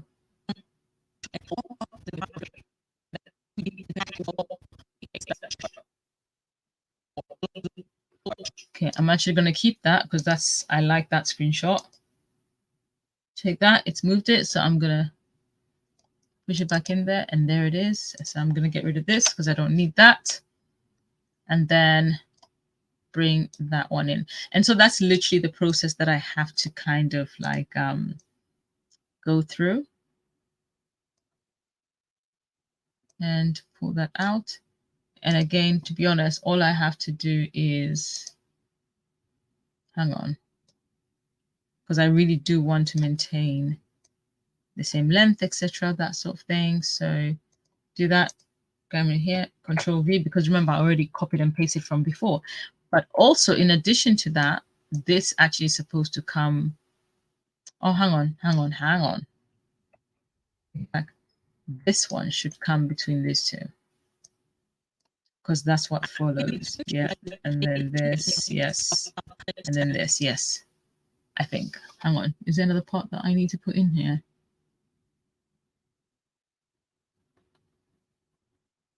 Oh yes, there is another part.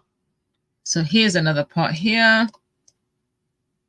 And this is the part that for some people watching, they might find it a little bit boring. But honestly, this is the part of the editing that I actually enjoy because I can see everything coming together, so to speak. So here we go.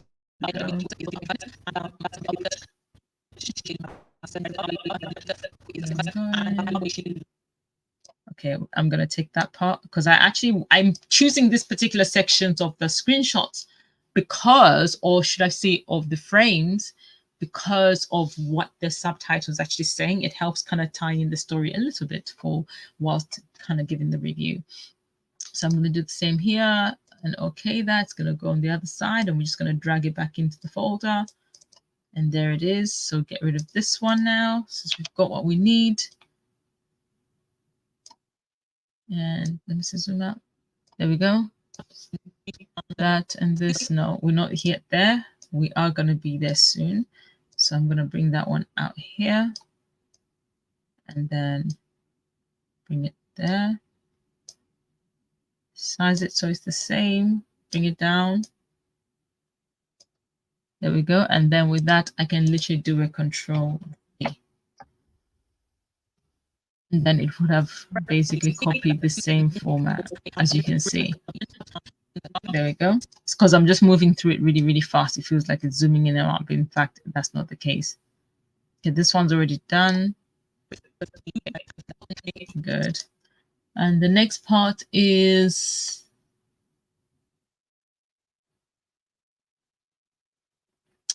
what is the next part? I would say is the section with the kids here.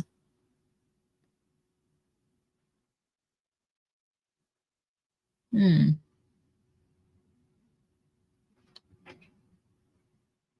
the section of the kids not here. I don't see it. Did I record that bit? I'm actually not sure.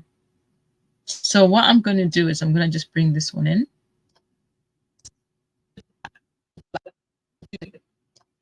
Zoom in.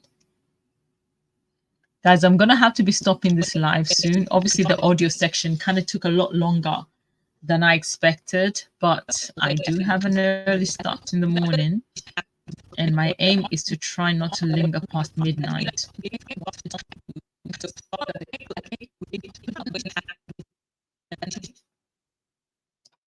There we go. I'm going to take that screenshot because I think it's cute.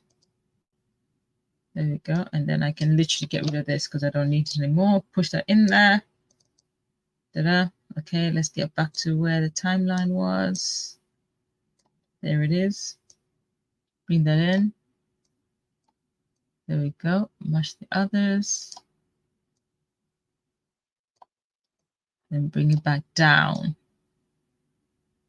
Remember, this is not a full-fledged tutorial. This is just a how-to, in the sense that this is how I go about editing my videos, and then in hopes as I am doing my editing, you can pick up a few tips. Around him, trying to explain to him, but at the same time trying to protect him out on who he is and why. I kind of felt in some parts of the dialogue it was. Okay, so we're gonna continue. Where are we? Oh my gosh, I'm officially sleepy, you guys. Like, I'm legitimately officially sleepy. Okay, so let me kind of go through this. So just to give you guys the idea of how I go about doing this, because my aim was to hopefully finish this video today, but clearly I'm going to be finishing tomorrow because I am tired. It's been a long day. It's almost midnight and I do need to get some sleep, but I am going to be continuing it tomorrow. Whether I'm going to continue it on a live stream, I'm not sure. Maybe I might, for those who might want to see how I go about finishing it all. But the idea is basically, for now, is to collect all the assets. And then when I have added all the scenes, basically, that match the voiceover that I have made, as you can see, I've kind of done quite a lot of it. Hang on, let me see. Already 10 minutes in. And also to kind of help align the storyline as it went along. And so by the time kind of like goes full circle, where we get to encounter Joseph's father. Okay, so I'm gonna bring that one in. I'm gonna bring that there. Zoom out. There is a section where I literally mention like the character names, etc., that sort of thing. When I'm mentioning that section, when I'm mentioning the different actors, I am going to be taking the necessary screenshots And I'm literally going to be doing them bam, bam, bam, bam, bam, as I mentioned the characters, because I think it's really important that people are able to identify which character is which or which actor is which. Joseph would have been given a different career.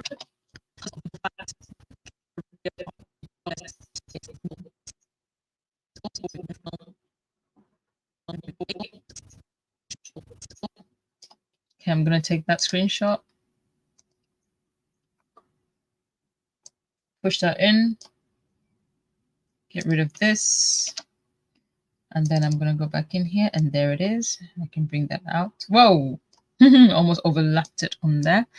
I'm going to zoom that in, bring that out over like so.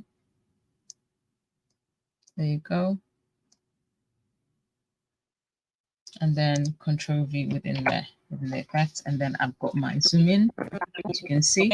Obviously, when you're doing a full playback, it doesn't look that way. To be more fleshed out, it is still an enjoyable watch. Maybe I might shorten it. Let me see what happens if I shorten it.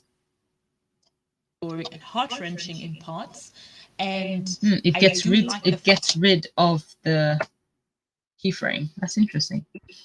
Although the only thing is, if I do want to make it shorter, like for example there, I can actually bring the keyframe in, literally just bring it right in. That way, by the time it's just there, I am like, bring that here. Let's have a look. There you go. So if I do that, I feel that his new dynamic and what we get to find out about him and where it's moving, but it's not obviously at the pace. That could have been a little. So we'll see. That's the thing that I have to kind of tweak. I do tend to tweak quite a bit if I feel like, okay, the motion, not emotion, the motion that I was hoping to achieve is not being achieved. I do tend to change things up. So the idea is to basically add all the screenshots that I need. When I mention all the actors, I'm going to be adding the actors in there. I am going to be adding the transitions that I've utilized in my short intro. Just add a bit of finesse. For example, the transition, because here when it starts, I definitely have to add the transition right there. So if I go to assets, for example, I've got assets right there. Okay, let me find horizontal transition with, and then there's this is my lower third, my other lower third. Hang on. Lower third spinning. Oh yes, this is how I created the lower third, so I don't have to. Yeah, I remember doing this. I created a sequence of just for the lower third. That way I don't have to keep repeating it in another part of the folder, in the main project file, because then I would have too many files, as you can clearly see here, which can be a bit much when you're editing, especially if you make a mistake. You don't want that. So let's close that. I do apologize. I am tired. Okay, so I'm going to give myself 2 more minutes. I'm actually going to bring this video to a close. So let me quickly do this horizontal transition so I can show you how I do that. So this transition is the one that I was talking about. It's an alpha, and I'm literally just going to drag it and bring it over. Has it got, okay, I was going to say, has it got sound? There you go. As you can see, it's very, very small, but I'm going to just zoom in so you can see it. And the idea is it has to come in between here so that the necessary transition takes place like that. But as you can see, it's actually not fitting exactly. So I'm going to just bring that down a little bit. There we go. Now let's see how it goes. There was a magazine show. And then as the transition comes in, it covers that. And by the time, voila. And that, ladies and gentlemen, is how you do a fantastic transition without too much work.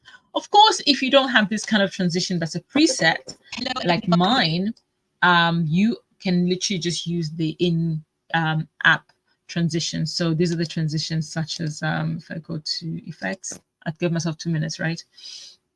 If I go to the effect, I have to go to video transitions. And then the dissolve ones are the most popular ones. So for example, if I want to go from, especially the fact that I've got different screenshots and I want to just make them slightly different. So I can choose dip to black or crossfade. Crossfade is the most popular one. So if I come and I bring it here, if you'll let me, hello, yeah, it did it. It didn't show, but it did. So when I do that, if I let me just click. Obviously, I decided not to include so you can many see for clips yourselves because I'm trying to avoid a copyright strike. And so there you go. Basically, this it's is done a really beautiful transition. transition. Anyone want to see that again? Because I'm trying to avoid a copyright strike. And so you will see basically this is a child. There you go. And so because I do love the way that's transitioned, I'm literally going to add cross dissolve to the rest of the footage, basically, if it will let me, because it's looking like it's not adding them, but it actually is, which is so weird. There you go. More. And bring that one in, although that one I think I need to stretch out a bit more. So if I bring that here, and helping him understand that if we look into when he grows into an adult, if truth be told, we do spend a lot of time. There you go, transition. So yeah, there's a lot of matching I'm gonna have to do where when I'm talking about certain bits, I just want to make sure they match properly. Right now, I'm merely just placing the screenshot in the order that the film is in. But afterwards, depending on what I'm mentioning, I might switch things around. And then when I'm done with that, like I mentioned, I'm going to have to go to YouTube Studios, collect the music copyright free. And then after I collect the music, I can then be able to basically match that in, change the volume of my audio, because I always bounce that back against whatever music I put at the bottom on the timeline. And so I never really edit my volume, my voice, until I've got music to balance it out and I know how much to reduce or how much to increase if necessary. And so after that, everything is done in between. Then that's when I basically bring over this outro and kind of add it to the list. And like I said, the outro, I am going to be editing it offline so that it can match accordingly. But if I do decide to come back live tomorrow and continue this particular video, because I do need to get this video out, if truth be told. The movie came out on Sunday. And when that happens, it's very important, if you're going to do a review, you do it like within the first 48 hours or so whilst people are still talking about it. Because right now, as it stands, the film is actually trending, and I'm so happy it's trending on Netflix, and I'm hoping it stays on the trending list. I just wish more people would promote it, to be honest, because when I've gone and checked the hashtag for it on Instagram, there's not much going on there. So I'm hoping I can encourage more people to kind of go and watch it and kind of talk about it, and just, making them be seen, and, people getting to see this story. It's an amazing, amazing story. But with that said, what I'm going to go and do right now, I'm going to go ahead and click file and save, because I know myself, the moment I get sleepy and I'm trying to edit and stuff like that, I literally start talking gibberish to myself. I stopped making sense to myself, and literally I end up forgetting where I was and what I was doing, etc., that sort of thing. And so let me go back to the bin assets, and then the spinning logo, as you can see, is that one. If I'm not going to be using the lower third, which I'm not, there's a chance that I might add the spinning logo. Now the spinning logo is very small like this. So ultimately, what I'm going to do with the spinning logo is I'm going to create a separate sequence specifically for it. I'm going to place it in the corner where I need it to be. Hang on, why is it? Okay, I was going to say audio. I'm going to place it in the corner where I need it to be, so that it's obvious that it's on TGZ, like that. And the idea is, in its own sequence, right, I am going to basically do this. I'm going to have to duplicate them, and I'm literally going to have to use the Alt and drag option to duplicate them a lot quicker. And the reason why I don't want it like this in my timeline, in the main timeline anyways, is because it's too many files and it just feels congested, and it can affect you like organizing your files and editing them properly. So I keep feeling your hair on my forehead. So let me see, just to give you an idea. As you can see, because I was moving fast, she should be offered more, but this is the idea of what the spinning logo is going to do once I've added it. And so when I talk about it being a sequence of its own, right? This is me. I can literally just right click on it and I can just say, where is it? New sequence from clip. And there it is. Okay. And so all I have to do with the rest, remember I already did these. So literally Control X, I've literally cut them out, and then I'm going to bring Control V. There you go. I'm going to bring them down this way and then bring them, here we go. So let's see how they're showing on there. That's interesting. That is very interesting. They're showing on that corner. And so the idea is basically, hang on, do that. So let me move it if the corner is an issue. Because once I put them in the forefront, I can still be able to move them however I like. Oh, I shouldn't have done that. I'll resize it. Hang on, let me do that again. Good.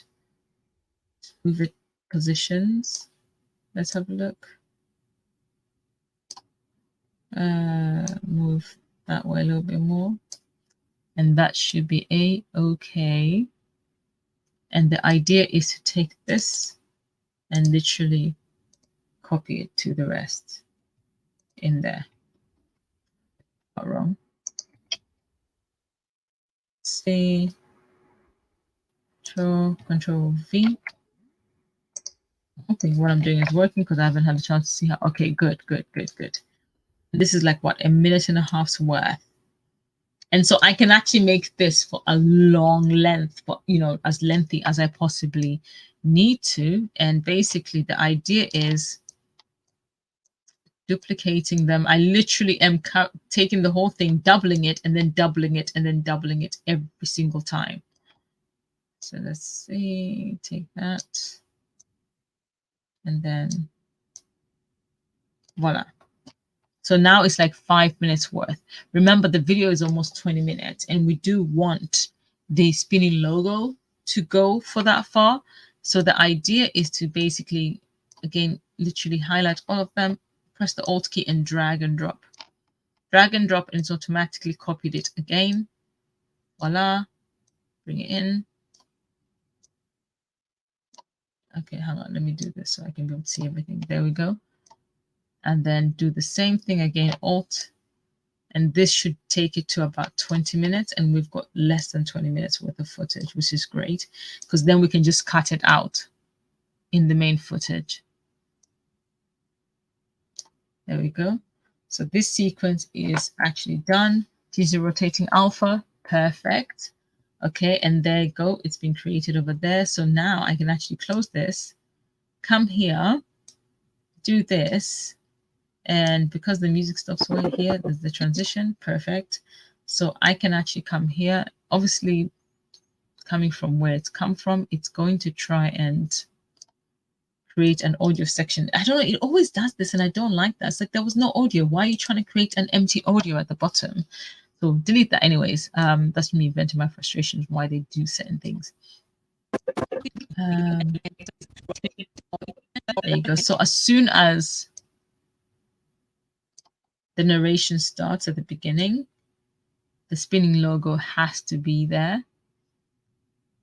So in this case, what I'm actually going to do is I'm actually going to move that there, and I'm going to move that in there because everything has to kind of transition in the right way. So when I do the transition here, there you go. And so because I have gone ahead and I have placed this over there, I have to just reposition it. Okay, in this case, I'm literally just moving it to this side. And then I did tell myself 2 minutes. It's been over 2 minutes. Okay, I think I've basically gone over by nearly 10 minutes. Ridiculous. I really need to learn to behave. I'm going to bring that down, bring that to the right slightly. And that way, when you go through it, obviously I'm doing it fast, but if it's slowly, this is what you will see. Who plays young Joseph, Congratulations, who plays Kennedy and Joseph's father. Okay, so Julie, who plays Chama and Joseph's mother. Okay, so this part here where I've got this image, I'm going to have to, what I think I will do is, because all the actresses, I can find the screenshots within the footage. I can collect pictures of them through there. I think that might be easier than trying to search for them on the internet, because not all of them are on the internet like that, or can be easily like found. Then I would have definitely liked to have been used like actors' pictures and stuff like that. But what I'm going to do is instead, I am actually going to utilize screenshots from within the movie to say, this is this person, this is this person, this is this person. The only ones, obviously, whose pictures you're not going to see is the producer, and the director and the executive producer and the writer. You're not going to need to see their faces in there, because in as much as it's their project, they put it together, you know, people always focus on the actors, right, for the most part, when it comes to things like this anyways. So yeah, I think, guys, that brings our project to a close. I'm going to go ahead and save that so that I can be able to go to bed, child. And then I'm going to go ahead and remove that from the screen. That's it. Gone and removed it from the screen entirely. You can see even my face is starting to look tired. Let's bring that over to the front. All right. So, guys, obviously you've managed to kind of get an insight of how I go about with the editing. And for those who want to be able to edit their videos and things like that by themselves, this should hopefully give you an idea on the fact that you do have to dedicate time into your editing process. You do have to pay attention to detail in order to basically just make sure that you make your projects sound good and look good. There are details that you have to follow. I'm just hoping this will give you a newfound appreciation on the editing process. But at the same time, honestly, I think it's such a fun process, in the sense that once you've put everything together and you reach the end, you've got something to be proud of. You know what I mean? You've put your time, you put your effort into it. You have been able to make sure that you maintain a quality standard for your branding. And so, yeah, tomorrow I'll see how it goes, but maybe I will be back to be able to finish this particular project.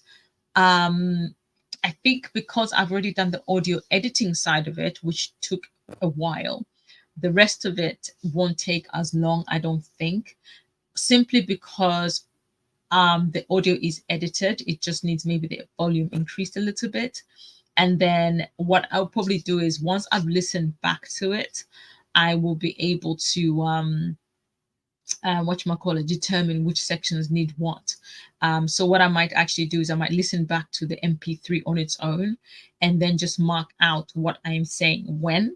And this is something I can even do, like, when I'm walking somewhere and stuff like this. It's very, basically something I can do offline. And so when I come back tomorrow, as early as possible, I will be able to hopefully live stream and show you the rest of my video editing, because I really do want you guys to see how the entire process and how the finalizing and how the fine-tuning kind of works, all the way to, okay, now we've got the video ready, we've rendered it. How are we going to go about in basically being able to export create thumbnails, thumbnail for that video to kind of marry in. I want to be able to show you that. And then all the way to the uploading process, so that you can kind of see the full process, honestly.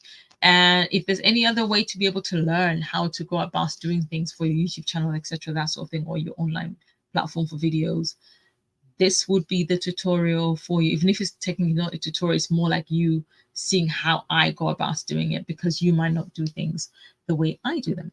And so, guys, with that, without further ado, I just want to send a quick reminder again. Please, if you are not a subscriber already on my channel, please do click on that subscribe button. And of course, click on the bell button so that you can receive notifications every time I upload new content. And of course, if you are watching over on Facebook, please do feel free to follow or like the page that you are watching from. And of course, please do give the video a thumbs up, whether you're watching from YouTube or you're watching from Facebook. Please do give this video a thumbs up. I very much appreciate all the support and love that you offer. Feel free to leave your comments down below. bring in any suggestions of videos that you would like to see me create in regards to branding and marketing, whether it be video editing, that sort of thing, startup business, websites, etc. That's within my realm, of course. Feel free to leave your suggestions on what you would like to see more of. I'm quite open to suggestions. And for those who basically, for the video that I'm actually obviously working on is for the Global Zambian magazine, which is TGZ Mag. For those who are not sure about it, it's running down below, as you can see, for your latest news on pop culture, lifestyle, and entertainment. Go ahead and visit www.tgzmag.com.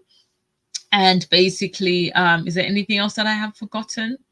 Yeah, if you would like to support my platform, please feel free to support my platform by going to patreon.com/EPCreativeMedia. And of course, you can also use PayPal, which is paypal.me/the EPCom group. That's another way that you can be able to support my platform and the work that I am carrying out. And I'm hoping you are continuing to enjoy these videos. Otherwise, from myself until hopefully, God willing, tomorrow, where I can continue this and finalize it and upload the video, because I do need to upload this review ASAP. It's take good care of yourselves. May the Lord bless you in the many ways that even you could not possibly imagine. Have a beautiful and blessed night. Good. Bye.